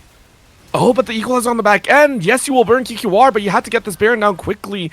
In goes Zeta, but where the heck is Pop? Pop running on the far end, taking out For Sure because the fight's getting it low, but the smite comes through, and so Tweak was able to get what you needed for the side of Good Chi. Pop coming around the edge, though, gonna try and take more Baron buffs off the table. But honestly, I'm kind of curious. Pop just did not give a crap about the Baron and kind of let it go there. Not able to transfer over. Gucci, excellent read. The Broad and Friends maybe could not see the Baron, and after committing themselves to Otacon, a moment's pause has hurt them. Now, new Otacon, much stronger than the previous one. You know, the Voracious buff is gone. So we're not withdrawing and reviving people anymore. A fun experiment done for now. Instead, we're taking all of the plants on the map now. Prediction, I don't know if we can click on one of the members of Broad and Friends and see exactly how many they got out of that. 23, so not bad, not incredible. Gives you an extra 20 adaptive force each. 600 XP, not to be sniffed at, but if we look left to right, that is good chi with better positioning and on the XP and farming waves everywhere except For Sure in top. With that in mind, not the biggest advantage in the world. Now, it does amplify your dragons as well. Will it amplify For Sure's health bar? No, it will not, but it will allow Pop to get juggled yet again. And the pick gets picked right there as you lost jungler, which pretty much secures good GA Dragon, if they so wish. Now, how many members will they lose for this Dragon? They still have equalizers, so it's not completely free. We'd be going PvP from Broad and Friends instead of Smite Steal. Red teleport in For Sure has healed. No flash for the Gragas, so no explosive play. Oh, good try by QQR. Very, very close, but not going to happen. So it goes ahead. That's 2 dragons straight. 2 good sheet that they've had in the last 2 global objective fights. Yeah, I wouldn't have minded. Aka's going for the 4v5 there with the flash. He's very, very strong. Did have Seeker's Arm Guard and Flash ult. Oh, Stargazing. Oh, that's just brutal. I love that. Again, you know, Good Chi have been able to pull this off.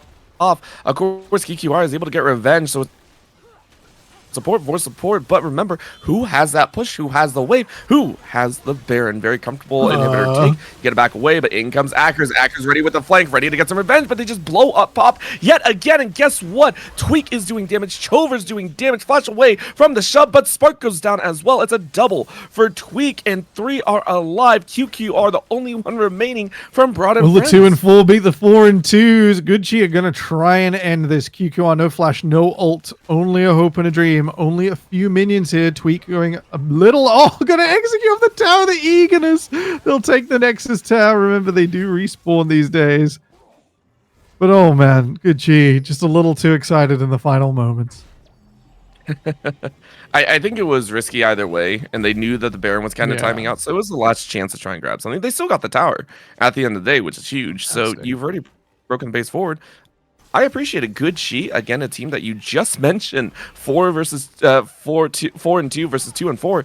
You got to take some risks, especially in the latter half of this season if you want the victories. Yeah, and instead, Broad and Friends teleporting behind with Akers. They did eventually take down Maro. It was expensive, but we are seeing the upside of Good Chi's composition where they've split threats. It's like, oh, well, you're not all supporting the Sivir. It's like, no, and that means if Sivir takes 5 people to come down, Tweak especially, on the Graves, and Chover's Tellier as well, do manage to just get a little bit of extra freedom. At this stage in the game, that has been enough to thwart Broad and Friends.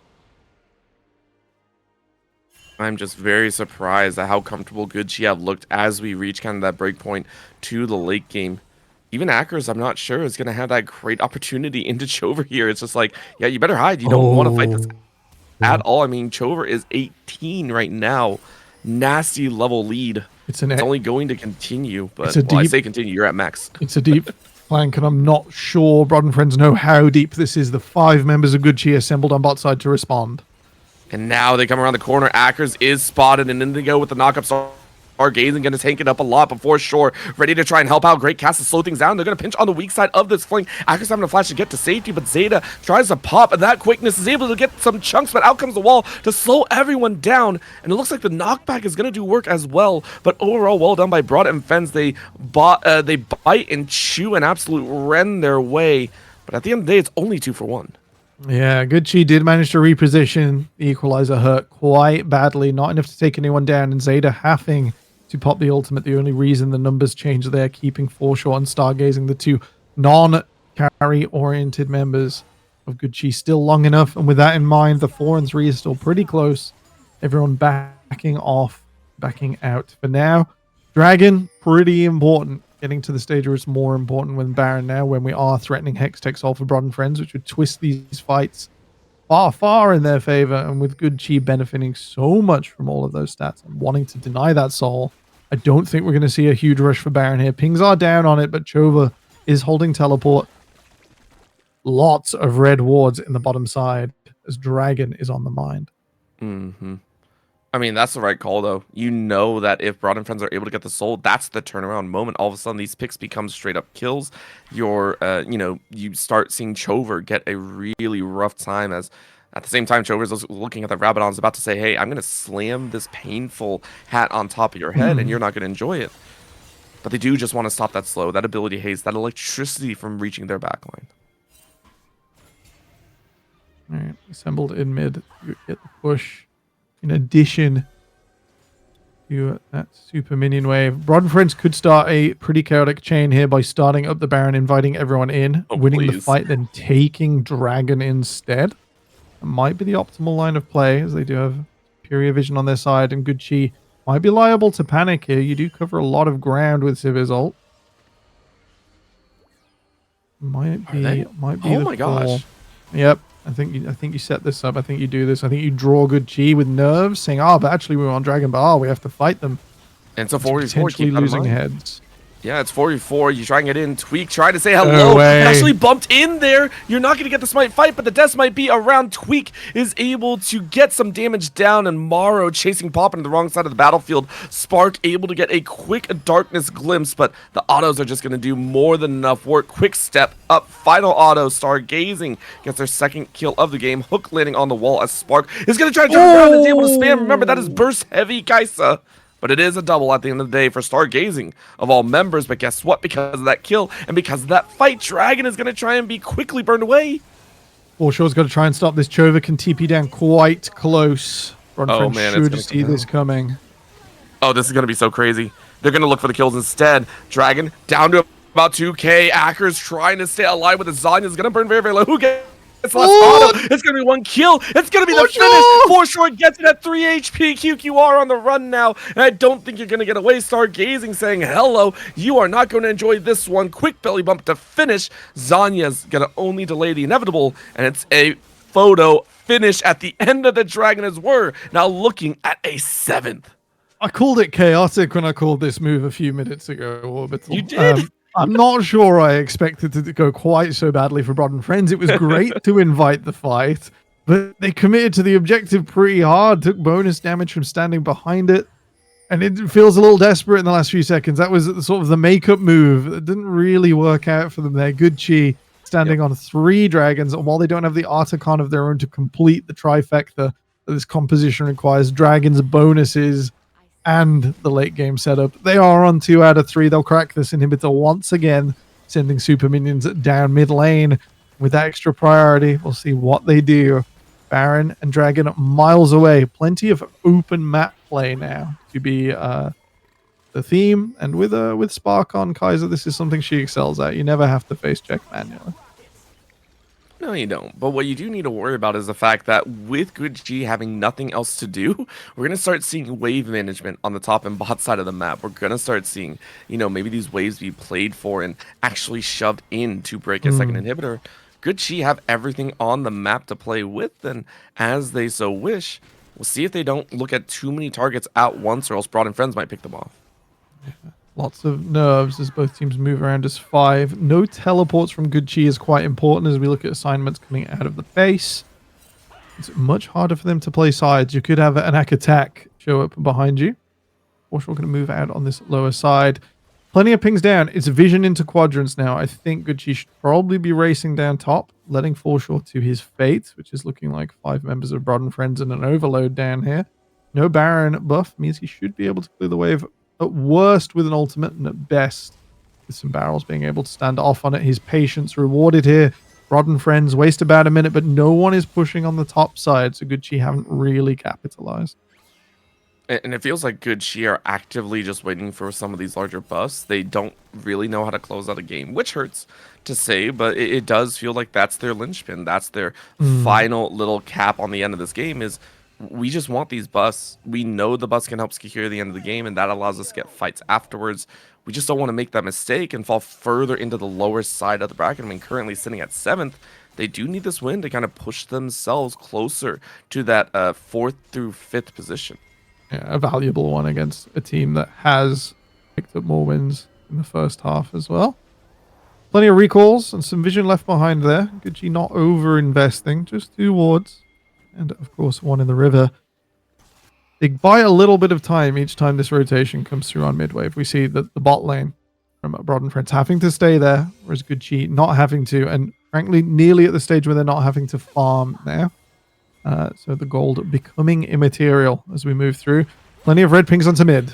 Oh, Spark barely getting over the wall, but a great kill. Instinct, and that was an overextend by Chover. Chover might have some damage, but not enough. Pop now going in with the cease and desist, trying to find Foreshore in Tweak, but Tweak not going to have it. Quick little knock up from Stargazing as Foreshore sends the cast in, but barely gets a bump back, and instead, it's going to be everyone dropped to a very low standard. Stargazing is quite healthy, but the rest of the team is not, meaning there's no real damage being pumped out of Good Chi.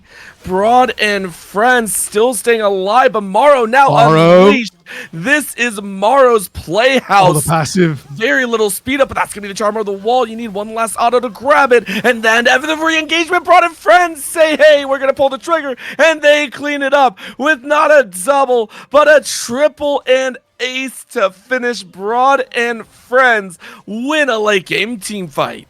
Oh, it's so brutal. Morrow did so much there in the extended trade. Stargazing just inviting that little bit of extra damage at close range. Tweak sponged the last killer instinct out of Kaiser that should have allowed Morrow to live, but alas, the flash over the wall, the auto attack, enough to complete the Cathian Rain over the top. And by an absolute sliver, Broad and Friends will move first on to this Hextech Dragon. They've blown 3 in a row. But they will be advantaged here, all off the back of Chova. It was an excellent play, but it's one you probably need a Zhonya's Hourglass for. I will say that Chover needs to not go in and do that again. I mean, Morrow's already showing really good signs of power.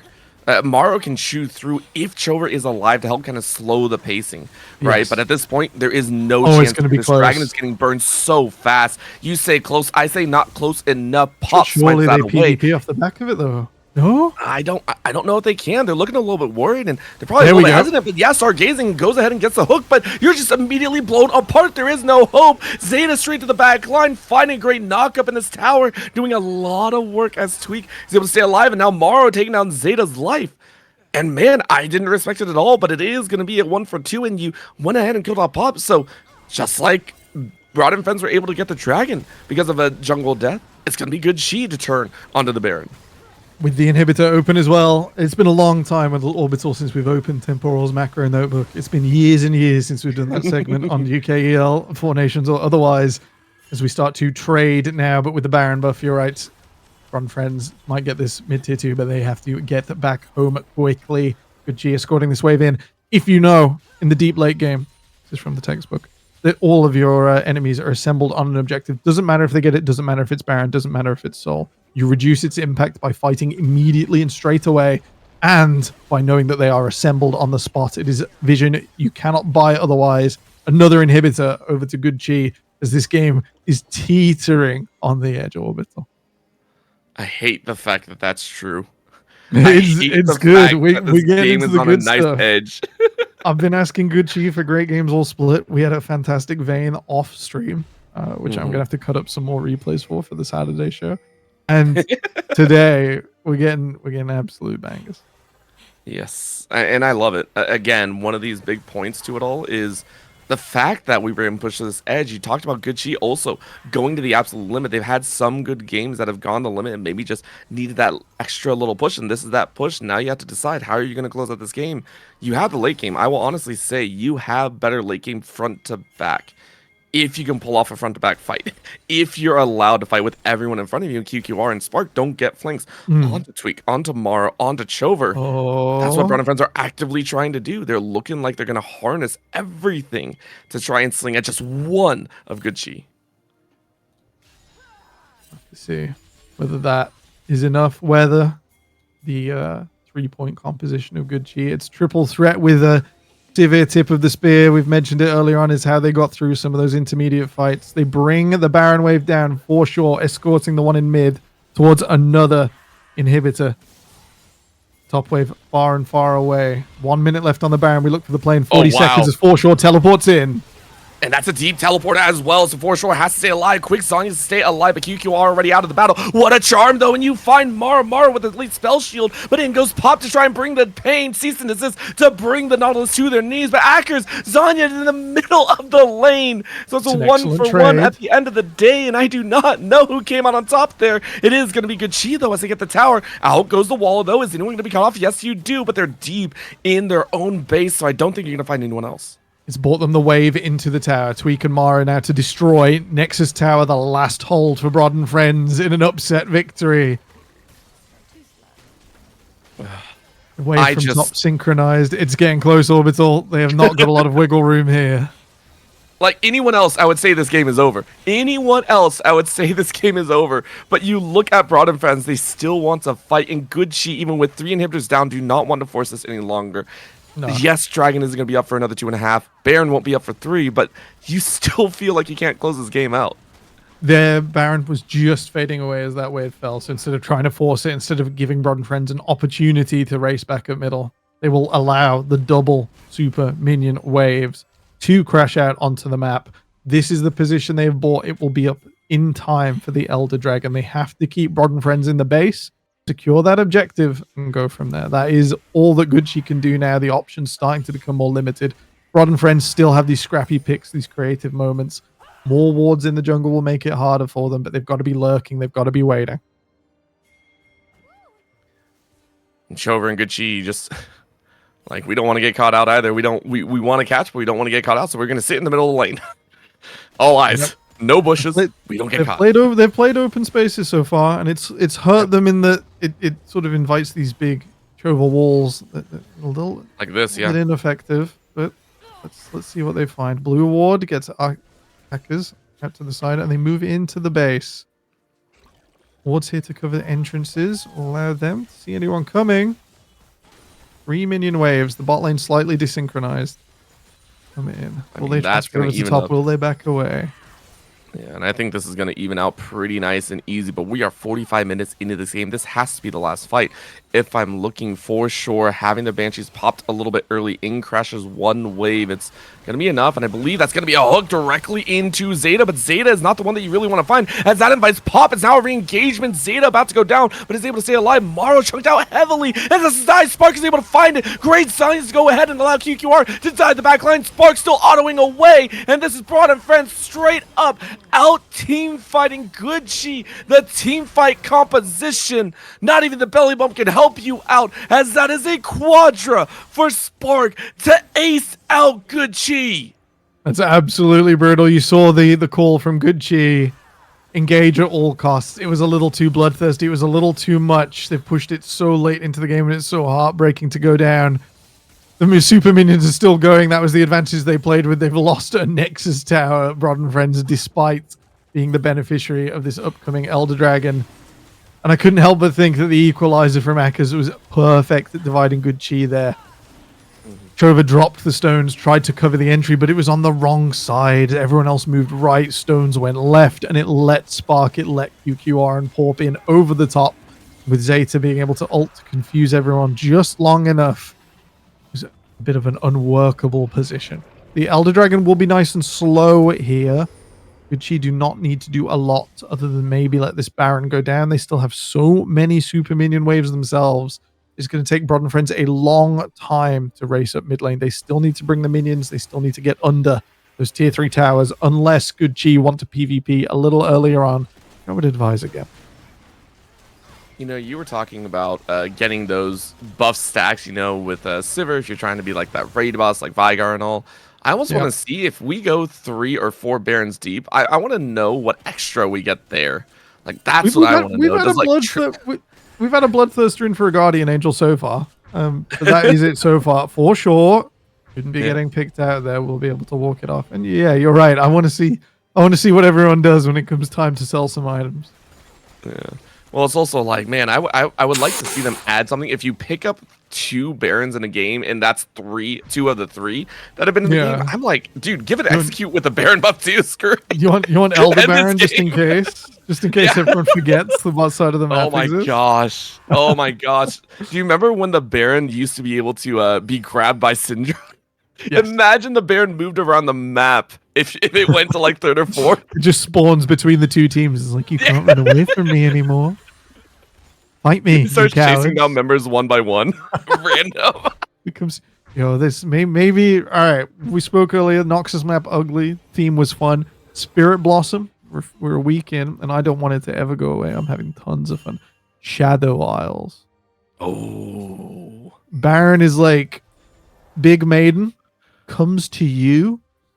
Maybe right in the middle of the map. Maybe it crawls around like some demon horror. A roaming boss. Right, games. I am available for consult. I've been playing this game for a long time. No, you're not. I'm having we so are going to much be locked fun away in with a the very teams. far corner. Yeah, no, I did. Who am I kidding? It's going to be like 4 weeks of good G versus Brod and Friends. No one's getting me for anything. Nope.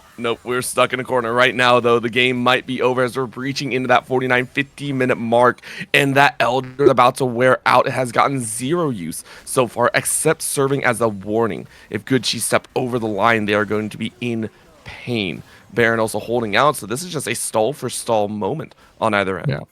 not advantageous to fight into the Elder, nor for good Chi to overreach with their Baron Remit. A little bit of nostalgia in Twitch chat as yes, come Mumble, come Skype when I used to use those for my rank 5s servers. Oh god, ugh.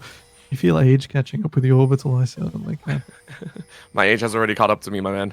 Temporal, I'm already at that veteran status. At this point, I am grandfather status. It's terrifying. You're the big 3-0. Yeah, oh, I'm way past that one. We're already status nice. right now. We're about to crest the big 5-0 here. Inhibitor down mid for the 3rd time for this individual inhibitor. I would like to keep that in mind. What's this tension? This tension ain't good Chi. They don't want to go too early. We've seen what that looks like.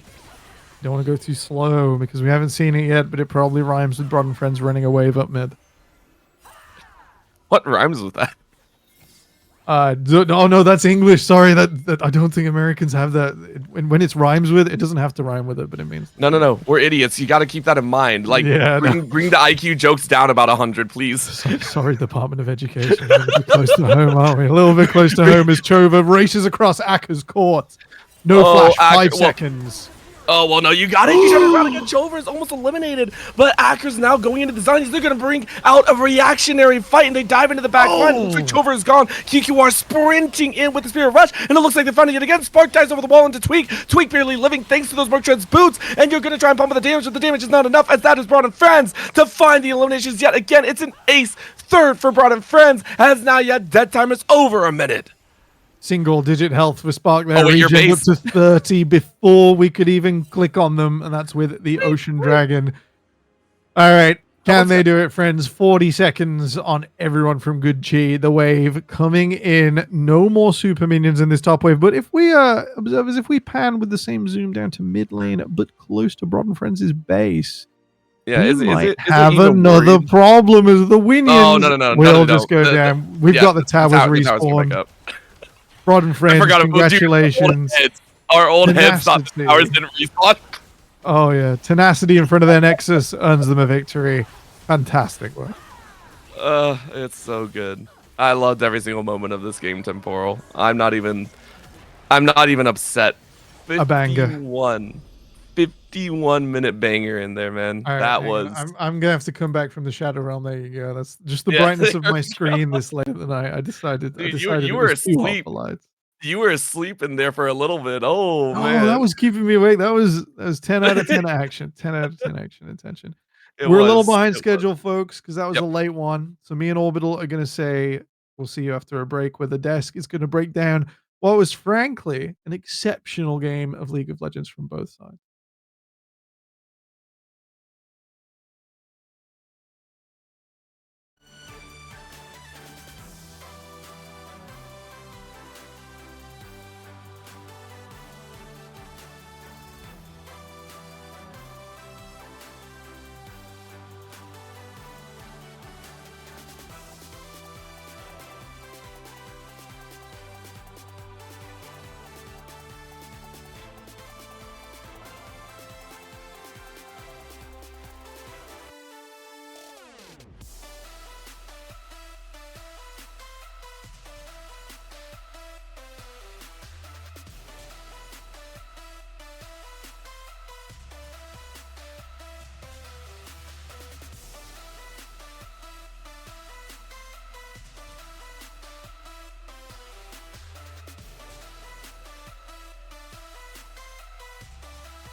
and we didn't think we'd make it, but we're back to the desk. That game that just kept on going, but Broad take it in the end. I mean, I'm saying Broad, but I feel like there's one person who deserves the win and one only, really. So W, quickly to just get over this series and go into the next. Anything to say about this series? I mean, first of all, we've got our new longest game of the split, and second of all, Spark is a player. That is true. He is currently playing for Broad, and he definitely played the game. Yep. Quino, what do you have to say about this game? Because honestly, if I'm just quoting Mourinho at this point. To say that was my first ever game on broadcast, I think that's a pretty good one to start it off with. What a first game, honestly. This is we had some pretty banger games already, like this split, pretty long ones, but like this one takes the cake at this point. Not for like necessarily being great, but just the action. It looked like a late 90s Steven Seagal action flick, basically, with the terms of quality we're going. But moving on, we have one more series because the day's not over. There's one more series. Temporal and Orbital, I feel like they're taking a well-deserved break while we talk very quickly about Paragon versus Bulldog Academy. Two rosters that are battling it out to evade that relegation spot. Different trajectories. Both teams currently sitting on 1 win, I believe, where Paragon have 2. Mm-hmm. But still very, very close. But Paragon, what does this game mean for them if they were to take the win at this point? Yeah, for sure. I think the wins for both these teams are incredibly important right now because, in this situation with with the other teams and everything, they're both actually tied 1-5. I just checked, and if that's updated, then that's how it looks. And you want this win. The win over the other team is what will settle yourself as a higher scoreboard and then give you an opportunity to stay in Div 1. You've got Paragon, a team that's been Div 1 for a very long time now, and they've fielded very good rosters in the past. I'm not saying this roster is bad. I actually have good faith in this roster, but it just hasn't come together yet, this split. And I can't really place what could be that issue for it yet. They've looked great in some teams. I mean, Kenji, the top laner, he's had some fantastic performances. I remember watching this guy all the way through playing in a Div 2 Open Qualifier team for fun and such. So there is a huge amount of untouched potential in this team. They just haven't gotten that rhythm going for them, and that's, I think, they're big lacking right now. I mean, considering rhythm was one Venom Crest, I would say that him lacking is probably fitting. But Quino, going over the second team of the day, we have Bulldog Academy. Now 1-5. They've got their first win of the split. They've been a team that have looked incredibly good at times, and incredibly disparate other times. They just looked inconsistently mediocre, basically. They've had moments of brilliance, and then they've had moments of inconsistency. But what do you think this game would signify for them if they were to take the win? Yeah, I feel like it's exactly what happened with Chi. That's what would happen. You just need that momentum. You need to kick it off and get a win, and then you start building off of that. Because then you're like, okay, we've got a solid foundation. We know how we're doing, what we're doing, and why we're doing it. But I feel like for both of these teams themselves, they need to just kick it off the ground and just to get that going. That's what I mean. They're both exact same stats at the moment. It's very close, but I feel like Bulldogs need to they need to do something a bit crazy. I feel like they've played it quite safe compared to Paragon. That's crazy to say about a team that last split they were willing to pick Corki jungle. But I get it. I get it.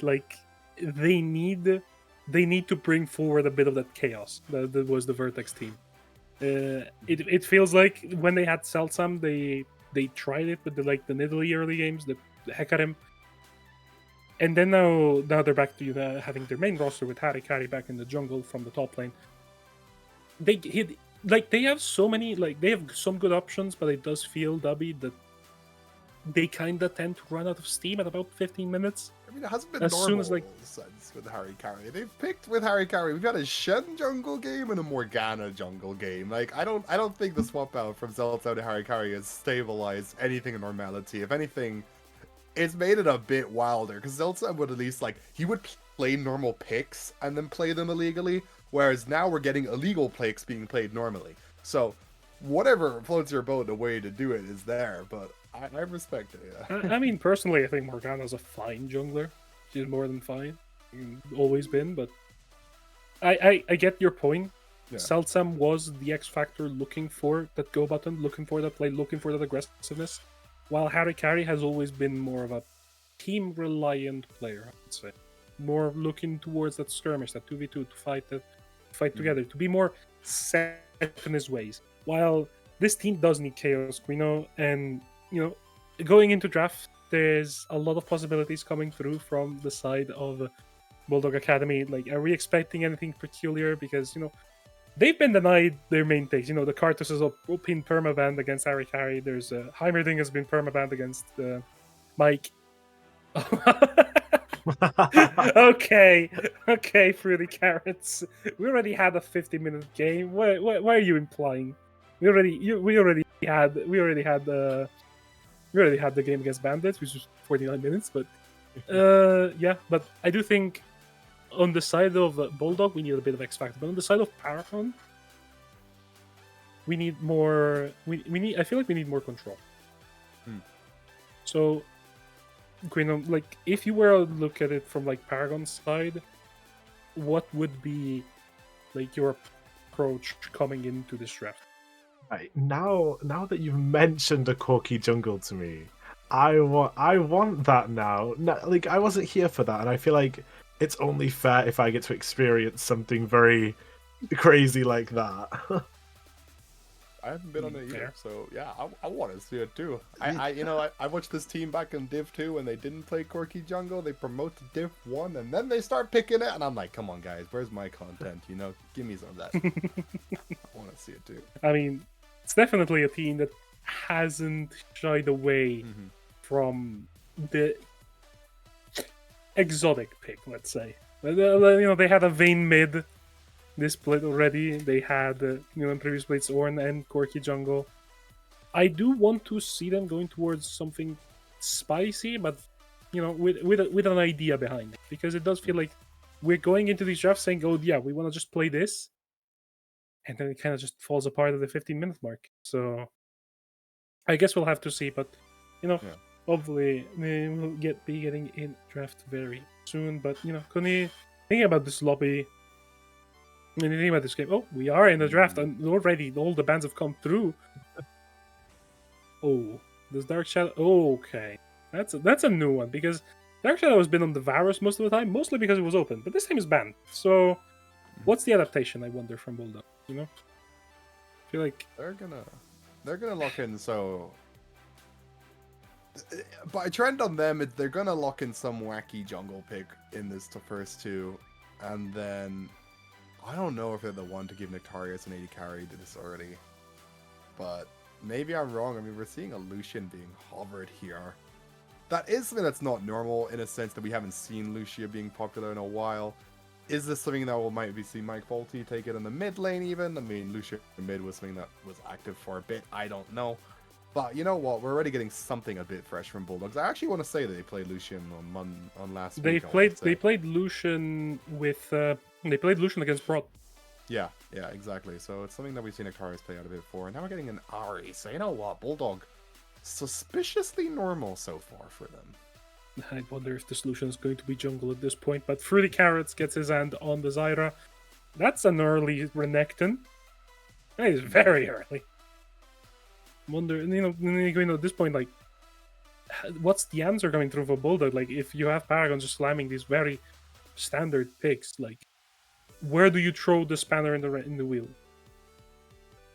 I'm not sure, because I feel like with the position both teams are in, you have the chance to really take it there. This is your chance, because you're both in the same kind of place. You can be like, okay, we'll try something that we've been wanting to try, that we've been practicing. And, because then if you get it right, you've built that foundation, and you know where you're going with it, so you can build on it and get stronger. But hey, it all depends what they're picking. And as we see the pick coming through on red 3 is the Mundo, obviously a flex, jungle or top lane. And as we see in the last few bans coming through, Ketsuo's Yasuo, a respect ban from both. No, good matchup into the Ahri actually, so it makes more than sense. I wonder if we'll see a Yone ban as well, thrown the side of from the side of Bulldog, as the Ornn gets taken away from Sharpie. Consistently at one of the more reliant tank players in the league. We think Sharpie, think Shen, think Sharpie, you think Ornn. Played the Urgot last week. Yeah. Didn't really work out. No. As we see. I'm thinking more about where I feel like a Silas from the side of Paragon could work in decently here.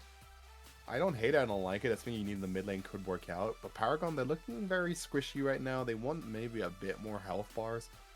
Bulldogs here on R4, they will get the next pick out, and then this should hopefully give us a better idea of where this Mundo is landing, unless we see a support lock in, and then that flex is still open. We'll have to see how creative Bulldog is feeling in this draft. You could secure yourself good pairing of the Lucian, but never mind. Or you go for the Olaf. And you break the flex. Now, Mundo into Zyra, really, really obnoxious. Olaf into Renekton, it is Olaf favored, but it is a skill match. I have played a lot of Renekton in the last year or so. So, yeah, I've played this one a few times, but, Paragon going towards more of that patented Ketsuo mid lane, where is your go button, though, on the side of Paragon? Feels like they're a bit lacking. Pick, I hope. Oh, I yeah, mean, you got then- the Yone ultimate, right? That is something you can use to kind of get some kind of force. It's not your ideal go button, so in a support pick, they should be able to lock in something here. Nyotek, of course, very, very, very. That is. What? I mean, if you hit it, it's a go button, right? Right? But for what it's worth, it doesn't stop Olaf Ragnarok. No. So. But it does put your team in stasis so that he can't hit you. That is true. You could just ult your own team and then it's Olaf just standing there menacingly. As we see, last pick come. Oh, Magpie. Oh, Magpie. Oh, yes. Yes! I'm so happy to see Pike. But, drafts are rounded out now. I feel like both drafts were very boring, in air quotes, until we got to second phase. Yeah. So, now that we have the entire picture, we know. What is your take on how this game is going to pan out? Because I feel like both teams want to do the same thing. I feel like this relies extremely heavily on Neotech's Bard. If that doesn't hit, if that doesn't work, or gets just shut down early, then I don't see Paragon being able to engage well at all. But obviously, if it does hit, that's going to be crazy for Paragon. And W on the side of the Bulldog, it does feel like there's a lot of possibility to snowball the game up to control, but fall behind on this composition kind of becomes. If they get this rolling, right? You got Ahri with the resets on the ultimate, Pike as well. Like, if they can get some kind of team fight craziness going, if Olaf can continuous keep up his Ragnarok and then run a fight through that, Bulldog have that for them. Do they have a jungle pick that can early game force something? No, which I think is a good thing here because they can use that to just play the game a bit slower and potentially not make any mistakes. Harry carries look decent on these early game aggressiveness, but now with a Mundo, it could be a bit more standard. However, I feel like Paragon, if you run into them and it doesn't work out, they have so much to annoy you with the Zyra plants, with the Bard stuns, with everything, and just how squishy Dark Shadow can be on this Ezreal. Bulldogs, they haven't proven to me yet that they can win a game with a comp like this, and I feel like Paragon slightly have that they've got that edge to them right now with this draft, so I'd have to side with them. Yeah, I mean, I do see a good angle from Bulldog is in you have two pushing early the game lanes, so you can just look to like push in, invade with the Mundo. Mundo does really well into the Zyra because he one-shots plant with the cleaver, so you can just keep running at him. But it's gonna be a question of whether Paragon can withstand that pressure and protect their Zyra enough that they can go towards a more late game setup. When you get those two items, go towards that level 11. You know, fighting around your composition's breakpoints instead of the enemies, which is, you know, you want to try and play towards your winning condition, not the enemies. So, you know, at the end of the day, that's probably where you're gonna look towards. But, you know, gentlemen, I am going to have to ask you for straight up predictions. You're going to go the different way this time. So I'll start. You know, good draft from Bulldog. But I feel like Paragon have just looked more solid and more competitive. So I will predict the win for Paragon. W? Yeah, I gotta go with you there. Like, not that I don't know, like that they give them more. They just feel like they're more prepared. They come into like this league, they have a bit more experience with it. They've got like a bit more, just everything together. So I'd say if a team's gonna hold strong and win out through this game, it's gonna be Paragon. Yeah. And Quino, last one. I think for the content, I'm gonna play a bit of devil's advocate, and I'm gonna say that Bulldog. I feel like they have. I do agree that Paragon's comp is better, but I don't know, Bulldog. There's something in me that's saying it's gonna work. It's gonna just work seamlessly and surprise me. All right, and with that one, we have a 2-1 desk, and we are going to throw it to our casters, Temporal and Orbital, for the last game of the day. Take it away, guys.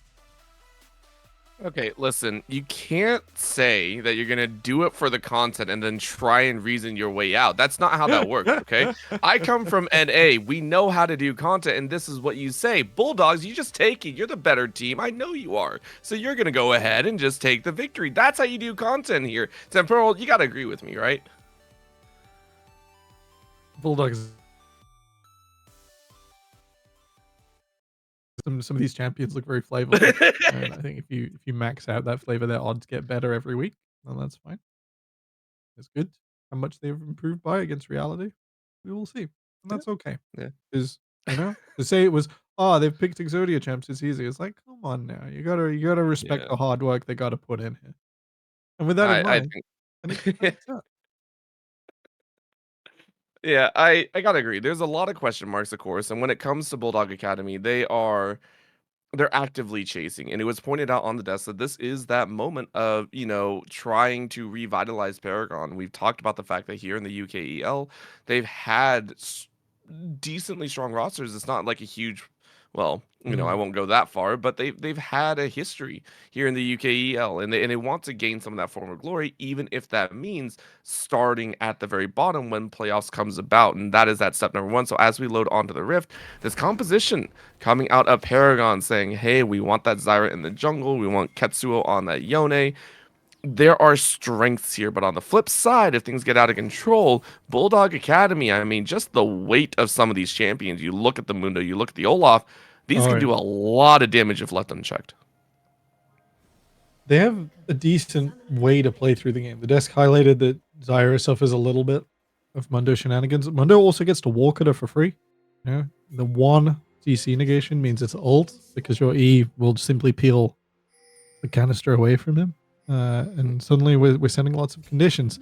Bard, also an agent of chaos, champion I'm very fond of, but often see used suboptimally isn't a very nice word. But with Bard, there are so many branching possibilities of things you should be doing, places you should be in. The ultimate we all know as like, you know, the best and worst thing in the world. And it's a difficult one to overcome. We'll have to see if we get the funny situation where Mundo just gets to walk straight through it. But in the meantime, there's a lot of pressure. You know, the Ezreal will be facing off a late invade here from Bulldogs. Oh yeah, and of course Lulu just making sure that this is gonna be difficult. But keep in mind, this is that draw quick flash over the wall as that's a follow by Harikari, and here this is just brutal. Lulu trying to walk away, but Fruity Carrots gets a weight in the back of the head. That is going to be Lulu getting out to safety. So invade successful from BDG. Massively successful, much like Shaco as well. If you trample Zyra's plants that she has stacked True. up, Fruity Carrots had 3 there. 2 of them went down before he could even cast to stop Harry Carey coming over the wall. Shadow going to be all the way under his tower as Lulu, no doubt, feeling the fallout of the early game. Oh, You man. know what? I'll that's see brutal. that. But Shadow as well being brought to the light and immediately losing their flash. That hurts as well quite a bit. Alright, Kenso off the way. Fruity Carrots is currently counter jungling these away. 2 camps done from Harry Carey. It's much like last game where the Vi ended wandering around the map a little bit. I don't think Fruity Carrots even going to be able to get this buff. So a 3 buff potential really does hurt Zyra in the early game. It's not the end of the world, but it is pretty bad. Level 6, this character. Really wants Lulu, not even close, baby. Not even close. Nectarios, I swear if you want to get out of the 1-5 rut, you should have flashed for that kill. 100% you dive for that, just cuz. Just get the style points, you know. But granted, you get great lane power. Shadow's already been shoved out with HP, and this is a massive wave to lose out, as Kachi says that's the kill that you dive for. For sure, for sure. Excellent work from Nectarios and Kachi. No nerves about getting under the tower in straight away. And the flashing for the bard would have been good. It does mean you're probably too nervous to go into the tower in that second rotation. And then Bard's ultimate maybe comes online before you get that flashback. Yeah, it was. They've been doing this quite a bit, by the way. Yes. Olaf into Renekton, a really old school counter. The Renekton does not have a good time. If you see the slice and dice coming, you end up position quite well. W can be countered into the E, will still channel through, can't be stunned through it. An uninterruptible cast, barely a cast at all anymore. And yeah, Renekton's spikiest point in the game is where Sharpie likes to right click on you the best and most effectively, even if it's not his strongest. Another undertow here just through the minions. Sharpie's mana bar really the only resource that matters in this lane. And we're watching that kind of take up, down, and all around as Fruity Carrot's getting a little bit of assistance from the bot lane just to ensure that you can get some coverage and information on where Harry Carey is currently going. Harry Carey, even though they had the counter invade, currently down a camp, which again might slow down their pacing overall. Fruity Carrots being able to pick up pace and at least get comfortably back into the XP game as things. Yeah, let's go back on the wave. Undertow, an expensive spell. Really the only thing that stops Olaf just running you down in this lane. Nice work from Kenji to get recovered, holding on there. No longer a minion wave down. Exciting stuff. Exciting as we start pulling out the blankets and the pillows, but for right now, Lulu might be stuck in that CC zone, and that's just an easy pickup. This R5 Pike starting to show a lot of things. Yeah, it's a brutal setup. You can't really leave the Ezreal on his own because it will start to suffer. You can't really play Bard in this lane because you need to be dodging left and right all times. As soon as the minion wave is involved, you might not be able to move left and right to keep your control over various places. Hikachi enjoying it plenty. I think we have seen some Pike bans against this team, this split. I haven't got the sheet open in front of me, but I remember that, I'm pretty sure, from last week. So good to see the Bulldogs not afraid to jump on that as Fruity Carrot's getting escorted in.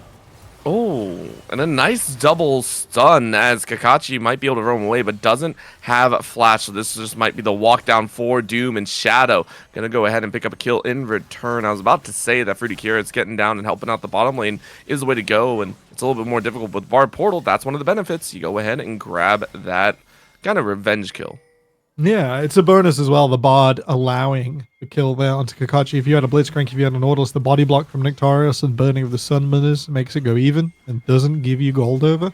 But because you don't have that and because Bard always will get the mark behind the man, easy pickup. So nice work, and we do have to see more of that from Paragon if they're going to overcome this early gold lead. I think for right now, that gold lead is also going to be swinging in multiple different directions depending on who goes for what. Kakashi and Nectarios currently trying to hold off this dragon all on their lonesome, but no jungler in sight. So, pickup of the global objective, and it's a nice one for Paragon. Harry Carey did manage to get the cross map, so that's going to be a hungry Zyra. Still only one buff at this stage in the game, which is pretty sad, but can't complain with the Mountain Dragon. It's going to help you against the Pike, against the Lucian's aggression later on. A little bit of resistances. Not tons and tons. Kenji just starting to trade here. Doesn't move back, you might notice, over the undertow straight away. Doesn't want to let Sharpie get into that Berserker mode. He just step forwards and repeatedly undertow. The sign of someone who understands the matchup quite well. I think at this point, you're also just, everyone's still trying to figure things out. Bot lane went a little bit sideways, so it's a little bit in fluctuation. Top side is always going to be in a kind of dueling situation. And in mid lane, Ketsuo just wants to kind of stay in good momentum, which they have done. Massive CS lead, considering the matchup and considering what Faulty could do on the Ahri. Ketsuo currently up about a wave and a half, has to feel good in that position. Of course, Shadow, as we mentioned, the seesaw in the bottom lane. Kakashi just being that annoyance, always standing between the lane and the lane in the tower.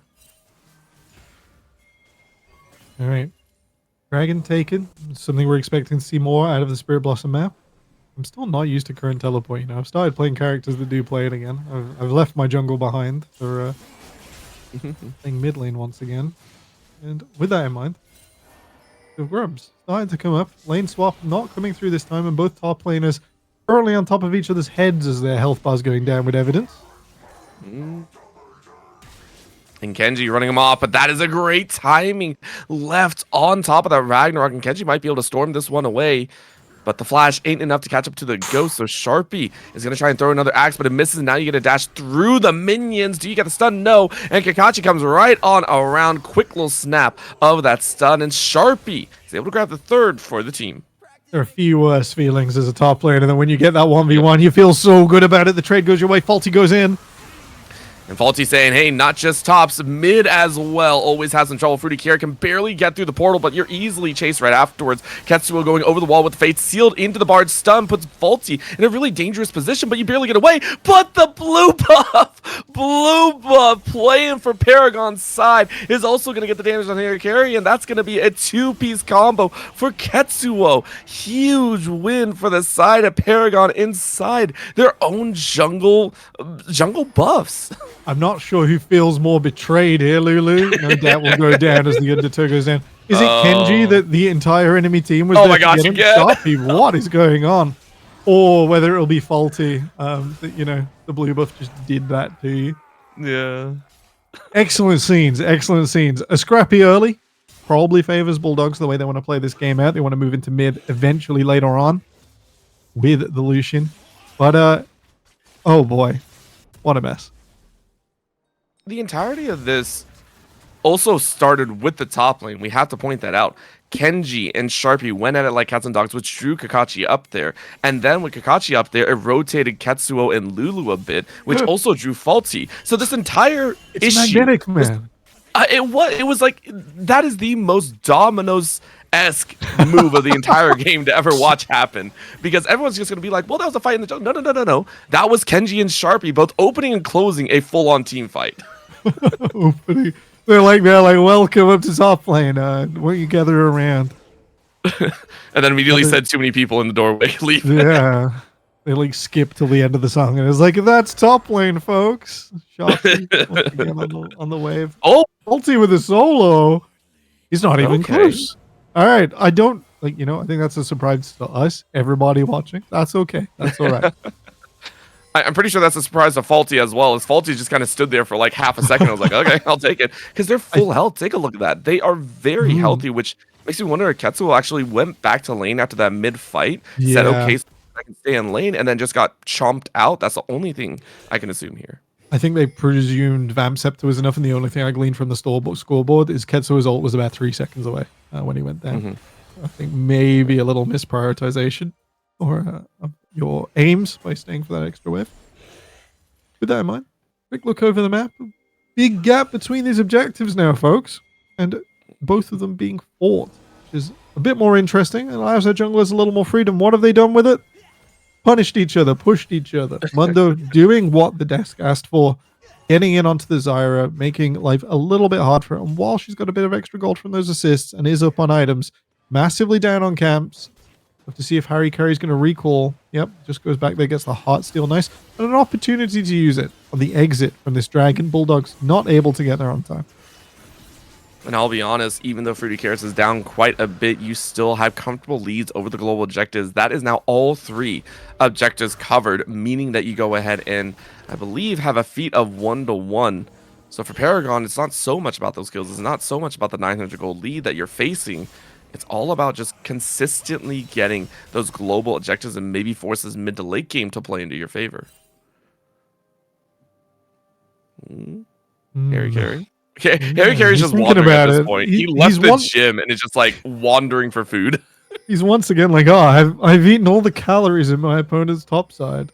My fridge is not yet full. The shopping delivery is not. What am I going to do? He's going to walk top lane. Does manage to get behind Kenji here. Kenji going low.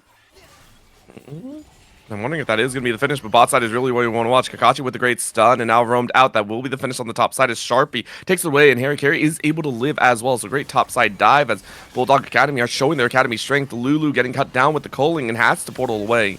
In the mid lane, we're seeing another charm come out here, and Ketsuo gets a nice knockup. Fate's Sealed is available, but do you really want the chance? It outgoes with the soul one more time. That's a pull and a half. A Shadow really doesn't have that favor, but because of the fight on the bot side has been going on for so long, good flash out. Nectario's about to get barred ulted, but now it's Fruity Carrots to get stunned up. Nectarios, though, taken extremely low, and there's no way out of this one. Kakashi has to walk away.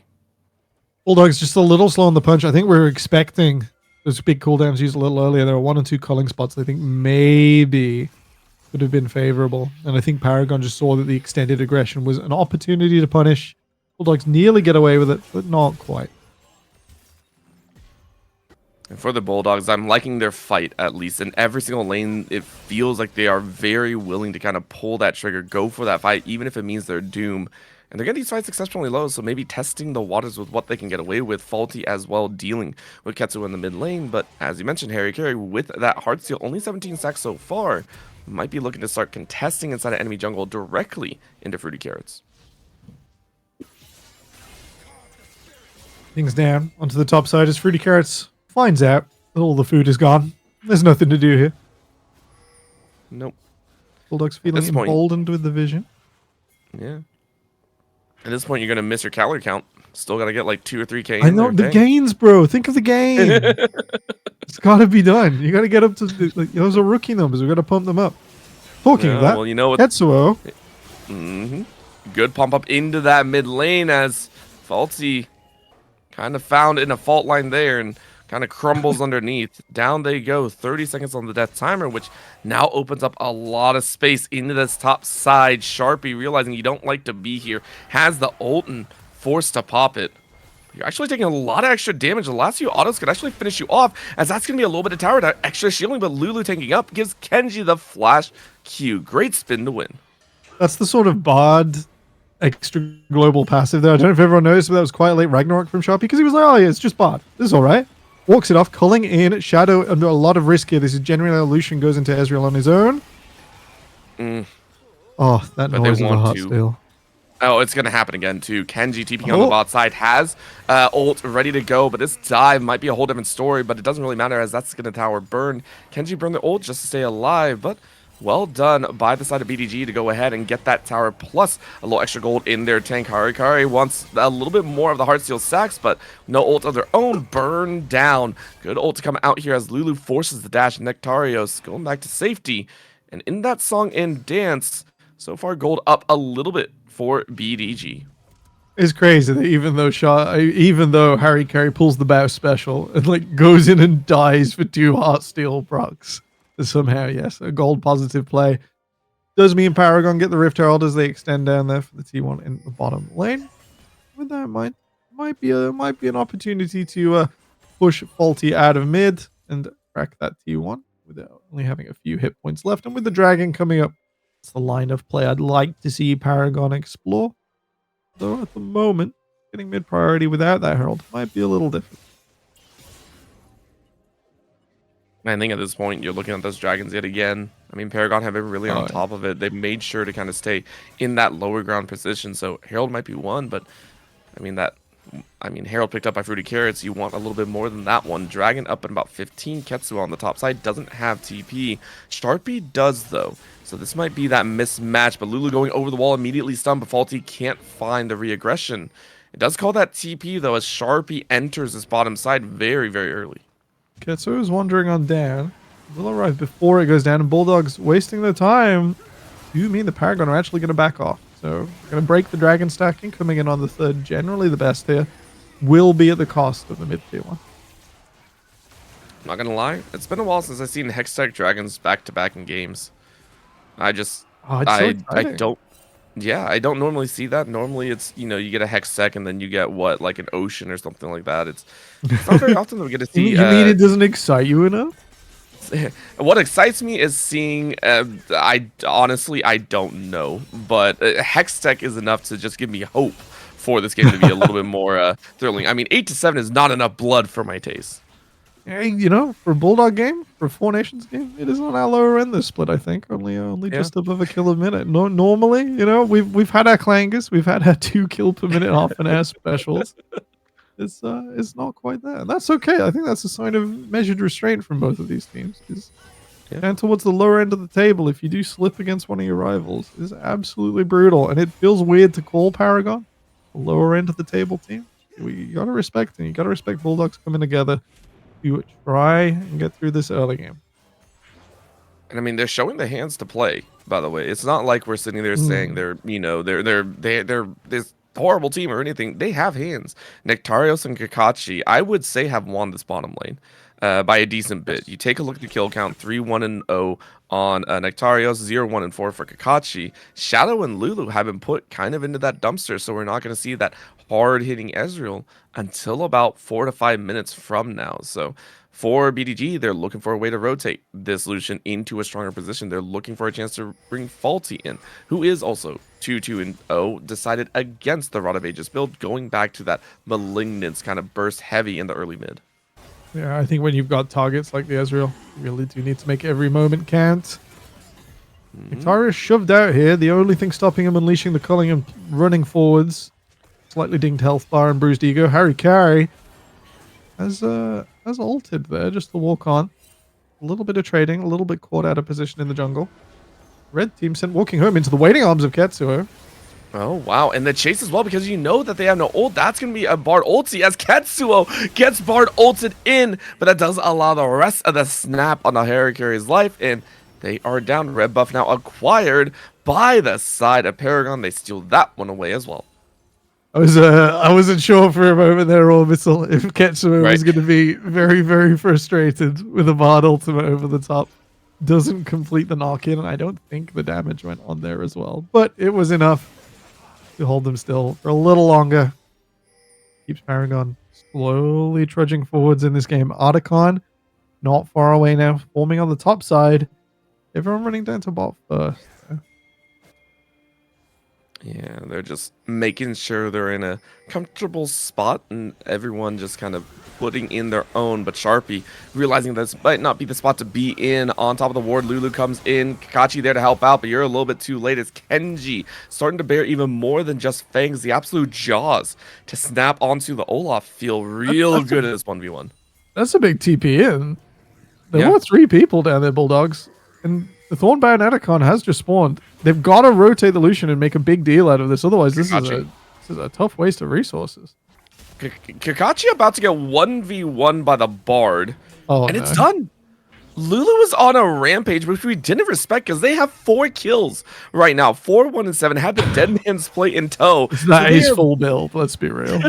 Yeah, look at this. You're dueling against Nectarios, who can't get against. That is rude. It's absolutely glorious.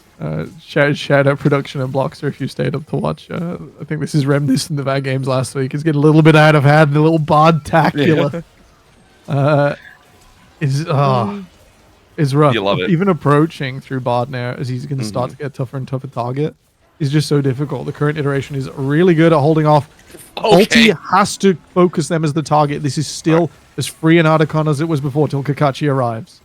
Yep, and there's going to be a walk on forward. Harry Carey, though, saying, I want the kills instead. Quick TP to the backside. That was Ketsuo. Once backline access, Fate sealed onto Faulty, and they win that battle. Flash into the Q knockup as Zactarios is still caught out. Ketsuo does their job, though, and gets 2 smite away, going the way of Paragon, as that was for the Carrots to come on in for that battle. Well picked up by the Paragon squad. A little bit of recuperation of gold, though, as Kenji gets slashed into the battle, but is able to walk away as Sharpie cannot deal. Pretty Carrots, just the lovely presence of mind to hold a max range there and get the top laner out. Now, Orbital, I've seen your face on a little bit of LPL English. I think the big difference between the LPL special of the Noxus map, where everyone fights over the roses, forget the Articon himself, really highlights that sort of Bulldog had a little bit of revenge play there. They couldn't hold on. Focusing down the Bard, a perfect example of why the Burst Ahri not so effective in current meta. You've blown your charm, you've blown the ult charges, and you got the frustrating support, but the rest of Paragon, especially Ketsuo at full power, able to plow through that objective, immediately take the bonus rather than Lulu's even farming. Look at him go. Not a single bit of forgiveness for pushing that lane in, and we'll fall for it. What is this, Lulu? What is this, Lulu? Flash the portal straight into the arms of the enemy team. I'm in awe. Cooking a little too much. I think lost in space, just like Bard should be. We love him so much. But this is going to be the Dragon started up. And Paragon without the support, it's going to come down to a smite fight. 50-50 available as this is Ketsuo on the back end, ready to chomp out on Faulty's HP bar. Kenji's still tanking the Dragon, so it is going to drop down to about 8k. Crazy. This is numbers disadvantage, by the way. No, and Ketsuo now jumping straight into the hook as they're blown up. Bulldog Academy say, rough, you're in for a rough time. We will nip at your heels the entire way. And Arikari is still very healthy. That's a dive for Faulty. Gets a great charm and down goes Fruity. Kenji tries to dive in the back line, but you're alone, Renekton. What can you do when you're guided into oblivion? And the Bulldogs are eating good right now as they are going to take this. Oh no, Lulu. No way. Lulu. No way, Lulu. Hey, no way, last auto. Okay, thank God, Nectarios. That's a backline fight though as Harry Carey gets killed. Oh, now 202 on the sacks, and Lulu tried to get messy with it. But BDG coming out with Dragon number 4, 2-2 split. I think we're going to bash Paragon a little. The supreme confidence to not only lose your support on bot wave, which was pretty bad misassignment. Not only, oh no! What is this? Didn't even need the ignite. Look at that attack speed. Absolute hero. And every time I bash Paragon, there is a counterpoint of they are cooking on high heat right now. Sharpie won't find Lulu. There is no way an axe can hit a cosmic missile of that speed. And yeah, going for it 4v5, going over the back on Vision as well from Ketsuo. Just a little rich for the blood there, and it does allow Bulldogs to play through with their numbers advantage. Lots of focus on this bottom lane. Baron is spawning in 40 seconds. Well, I mean, there's focus on the bottom lane because, believe it or not, we only have 3 towers down between the two teams. Now, a 4th as well. We've had so many battles, and it's basically, 30 kills to 4 towers? That's a really weird dynamic, but we're in there it is. right now.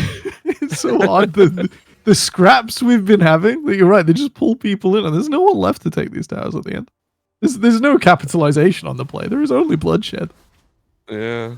And the towers, the rubble is still around them. Mid lane living on a prayer though. That 400, the 400 HP is gonna be gone in the blink of an eye. But the fact that Shadow still feels comfortable sitting in that mid lane, just like I'm fine, guys, no worries. It's so rude at the end of the day. The mental warfare from Lulu's Bard to push people to not just run up in mid, which is what the Lucian should be doing here. Pyke should be lurking to the side. We should have a culling. Yep. Once the wave's half done, the rest of it transfers to Ezreal's health bar. Mid T1, job's done. That's a good one. Instead, you're like, is he gonna Fates call me? I've got flash. Am I safe? Am I okay? He doesn't know. Bulldogs do not know. They're not confident enough. They are gonna bring 4 people to mid to try and finally siege down this T1. Yeah, it's taking a little bit of time, like you called. Sometimes the book needs to be thrown at their head, and the book of macro is nowhere to be seen at the current moment to grab. Shadow's on his own. It is just Bardol keeping him safe. This is crazy. They're going to run around it's painful. Not because it shouldn't be done, but because if you do, you invite Bardol and you invite what comes next. And oh my gosh, it might not and want faulty that right Mr. Cannon as well. Insult to injury.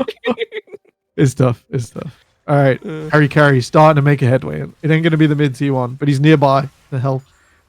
Bard spotted on the outer rim of our map. May the fourth be with you. Yes. I would like to point out as well. We still can't get the mid T1. No. Can't do it. Look at I'd like to... mind control. I'd like to point out as well. I'd like to point out that Harry Carey, it's been 4 minutes since they gained any stacks on this Heartsteel. I'm counting because the last stack came from the team fight. It came from the team fight, which was the best part. It's true, and one of the 4 deaths was for 2 stacks as well. I think he's up. I think that's about 6 or 7 stacks. It's been a little while since I've Heartsteeled. I'm not so hot on it after the last. Yeah. We get the bonus health. We do not get the proc count. Very dull. Very dull. We need to add those to Spectator for sure. Just for the memes. Just for the absolute flavor. Do it. Get your next stack. Yeah, stack. You got it. Fight stacks are breaking out. Wait, hold on. There's a fight. Harry Carey realizing that the stack's not all they're gonna catch. They're about to catch their doom. Sharpie comes in to try and help out, but no, there's the Bard ult to go ahead and land on top of Kakashi. Kakashi actually jumping right out of the battle, and that was Harry Carey has now left the window wide open for Paragon to try and take this Baron. That sword does so much damage. Catch your breath, Orbital. What a mad one here today. Right at the end, we feel the insanity. We feel the nervous energy coming through. Lulu falling away. They're going to allow Bulldogs to move over the back of the pit. Ketsuo is straight down the middle, goes down. And Ketsuo airballs it, and then the Baron spits on top of Kenji. Oh, no! Blue buff may have been Paragon's way, but Baron said, I fight for red all day long. But Juice Apparat says, I fight for Shadow, and Shadow only big damage around as Shadow will fall, but not before taking out 2 more members of the side of BDG. And it's a delayed ace. It's a straight up ace as Harry Carey just respawned. A reluctant ace for sure. Harry Carey coming up as the final member fell. Lulu and friends, that re-engage there. Slightly unhinged is the only way to describe it. The ult not quite buying position and allowing Sharpie back in over the top was a real risk. However, Shadow's Ezreal goes down at the last tick, but was able to deal out so much damage quickly. The god being lurked upon here. Harry Carey, do you have enough portals? He has the gains, but do you have the portal? I would say maybe. I don't know. Right now, Lulu is just absolutely waiting. Great step out by Harry Carey and Kakashi, but Kakashi with a great hook into the assassination. But Ketsuo able to find Faulty yet again. And this is Ketsuo really coming online. We mentioned before that the Yone can do so much work. And in a 1-for-1 without Faulty, I mean, I don't know if BDG actually want to look at this dragon. It is currently up, tagged out by the Zyra. It's going to wander its way outside of the pit, and Kakashi is just kind of jiggling around, wondering, no, we can't really do this. At least Ketsuo's got a decent setup to do some damage to objectives with the Blade of the Rune King and the Shield Bow 2. Bulldogs coming in down through the river. It'll be a slow engage. They might get kills on the exit. And I think they're going to get more than just that. They get one. Kenji dashing away. Ketsuo, though, missing their second ult in this entire battle, or at least we've seen it on screen in a row. That's going to be rough by Harry Carey getting out and scot-free, running towards the lane. And might be able to just wander their way out with the Dead Man's Plate. Because of that, Baron, once again looked at here. If they can get it, Paragon could be a step up. I hope he recalls quickly. Oh, Lulu won't go for it. There was a moment where Bard could do some real prejudice there, really slow him down. Faulty coming in to try and stop this Baron. Nice Zonyas. Right now, though, started up on a pink ward. Eyes out. It will be Harry Carey to be a little bit late to this party, but Faulty wants to make some magic. It's ticking down about 4k left. Are they going to be there in time? Harry Carey, no flash, though, and no way around the wall, so it is going to be a smite away for Cares to make sure that one is 100% secure. Yeah, nice RQ from Faulty. Nearly, I think, like, maybe 5... What am I saying? A fifth of a second. They're slightly too early, and the true damage pullback might have made it through. Lulu just in enemy territory here. Oh, what I'm not even surprised. I'm gonna not get away even on this surprised wall. anymore. It's the no way. Oh, he's got an E Okay, through the good wall. charm back into the stun, into the finish. Revenge for taking out the ADC. Supports life. I'm not sure that's normally plus as well. That's normally the sort of play you make if you lose the Baron or the Dragon to slow things down afterwards and prevent everyone else running in. And sure, He's without got a Witsend Noctarius, and this push is going to Leandries. go well. He's got a Witsend and Leandries. Witsend I'm medium hot on, but at the same time, Ari is the aggressor, as witnessed by the last few minutes. Not necessarily optimal target selection in the game. But otherwise, yeah, Leandries, we're maxing out on damage. All the highest output damage items, nice and ignorant, the way Bard likes to build. Well, also, it's Faulty realizing that they're a little bit ignorant of how and who's over that wall. Mid lane inhibitor tower is falling, though, as right now we're at 31, 32 minutes, and base broken by Paragon. Really nice step up here with a lot of their weight pressuring between the mid and bot side. Maybe I shouldn't question Lulu's godly plays, as the absence of Lucian felt quite badly there. Tower's falling down left and right. Pings onto the top wave. Kenji can bring this in slow. 1 minute 20 left on the Baron, so should be able to get the top T2 off of this. And with that in mind, deep vision and probably another Bard expedition. Have you got your space suit on, Orbital? Because it's time to strap up. Hey, listen, my name's Orbital for a reason. I know what space looks like, and I'm going to say I don't want to have Lulu driving the spaceship at all. I'm terrified of that ride. You just turn around and like, it's just Bard with like 3 beeps dancing on the controls. It's like, oh no. It feels a little bit like that, a little bit unhinged from Paragon as they do dive the tier 2 tower. They are in behind. They have the Fate's Call to switch this off should they need. They're going to take it slow as the minion wave approaches. I think with this one, Paragon might be able to make one of the first real tower pushes that we've seen of the game. Normally, it's a split just with a 1-1 like we're seeing in the mid right now, but this is the first push. Kenji going ahead, popping that dominance, making sure to get in the face, tanking up that Culling, but a great Bard ult stuns out. Harry is going to get chunked out. Nectarios a drop down as well, but the mid lane is falling as Ketsuo wins out on the inhibitor push. And it's a comfortable level for Paragon as they hang on to everyone's lives. A stealthy 4-1. Oh. Yeah, Ketsuo doing work in the bot side. You know, eyes were so glued, waiting for that Bard ult in that situation. I'd normally throw it at 2 or 3 of the defending members and let the tower fall. But instead, oh, come on. He's a generous god. We'll let one get away.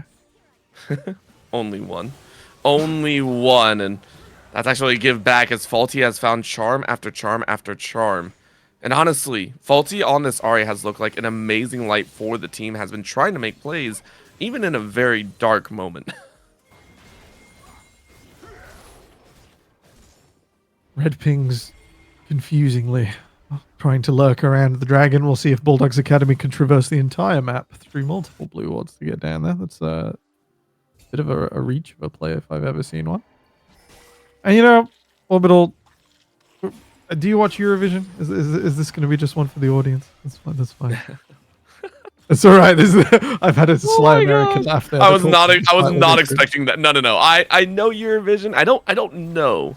So Eurovision, if I say Lulu's, I was not expecting that callback. Holy. If I say Lulu's been around the universe and been down some black holes, are we? No, I'm not that deep into Eurovision as much as I wish. Because there's nothing but space, man. And why is he 1v3 at Dragon?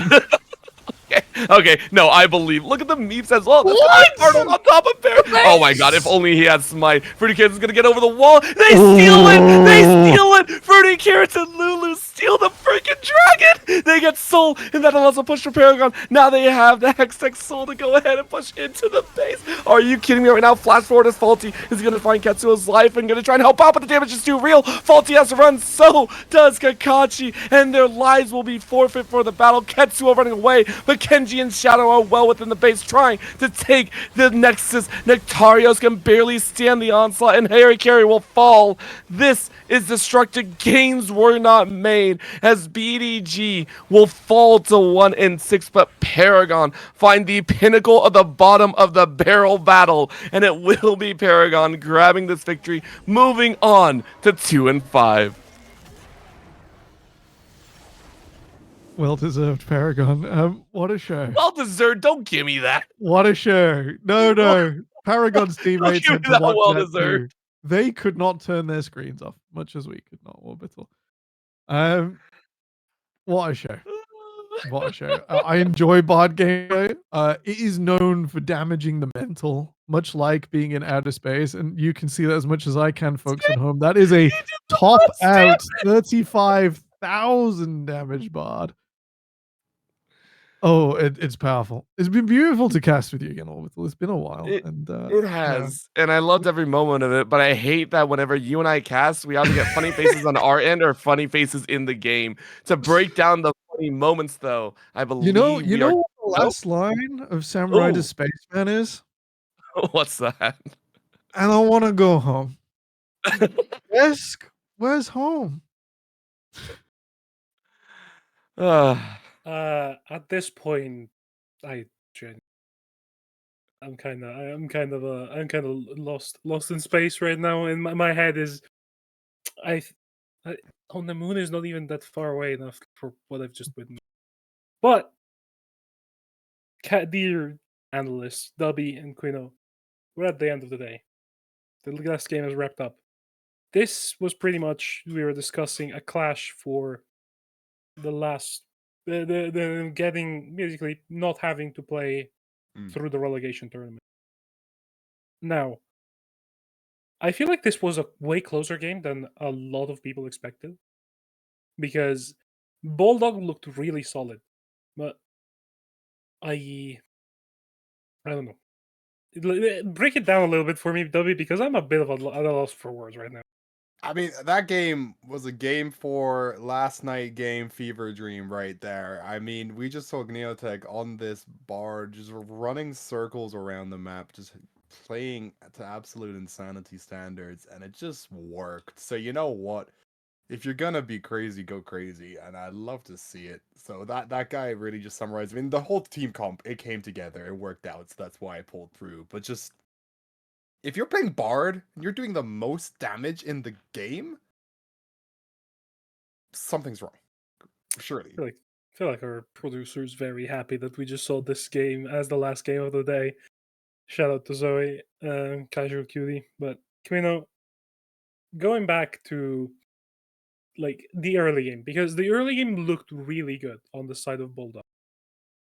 In your opinion, like where did it like start falter? When did they run out of gas? Because it's not the first time that this happens. It was very even, like everyone kind of had similar vibes. And then I've literally written in my notes here, I wrote, why does Bard have the most kills at this time? And I was I was fully like, okay, that's just weird. Maybe got lucky and stole a few kills. But then I think that worked as like an intimidation tactic because they were just going everywhere, throwing them off, being like, oh, look, free kill over here. And it worked a few times. They got killed off. But because of that, they were just able to capitalize off it and just absolutely dominate the rest. And it was just kind of like, this is the crazy tactic I wanted to see. Basically using a Bard as bait, but the Bard was also getting kills. It was gorgeous. No, it was the most multi-classed bard I've seen in a while. I feel like he was, sorcerer with the Leandries. He was ranger with the Wit's End. So it was like it's like that one video, where someone's like, "Oh, call an ambulance, but not for me." That was Bard in a nutshell. Call an ambulance, but not for me. That's the energy that guy gave off. very, very much so. Amazing game. Congratulations to Paragon for taking the win. That brings them to 2-5, I believe. Mm-hmm. As Rise is the only team that is currently missing a game for everything. But, ladies and gentlemen, I believe that is all for tonight. Thank you so very much for tuning into the Four Nations broadcast. It has been an absolute pleasure on my end to host this desk. And if you have any ending remarks, guys, take it away. I think you've worded it perfectly. All right. See you, everyone. We'll be back on Thursday for more action in Four Nations. Ciao for now.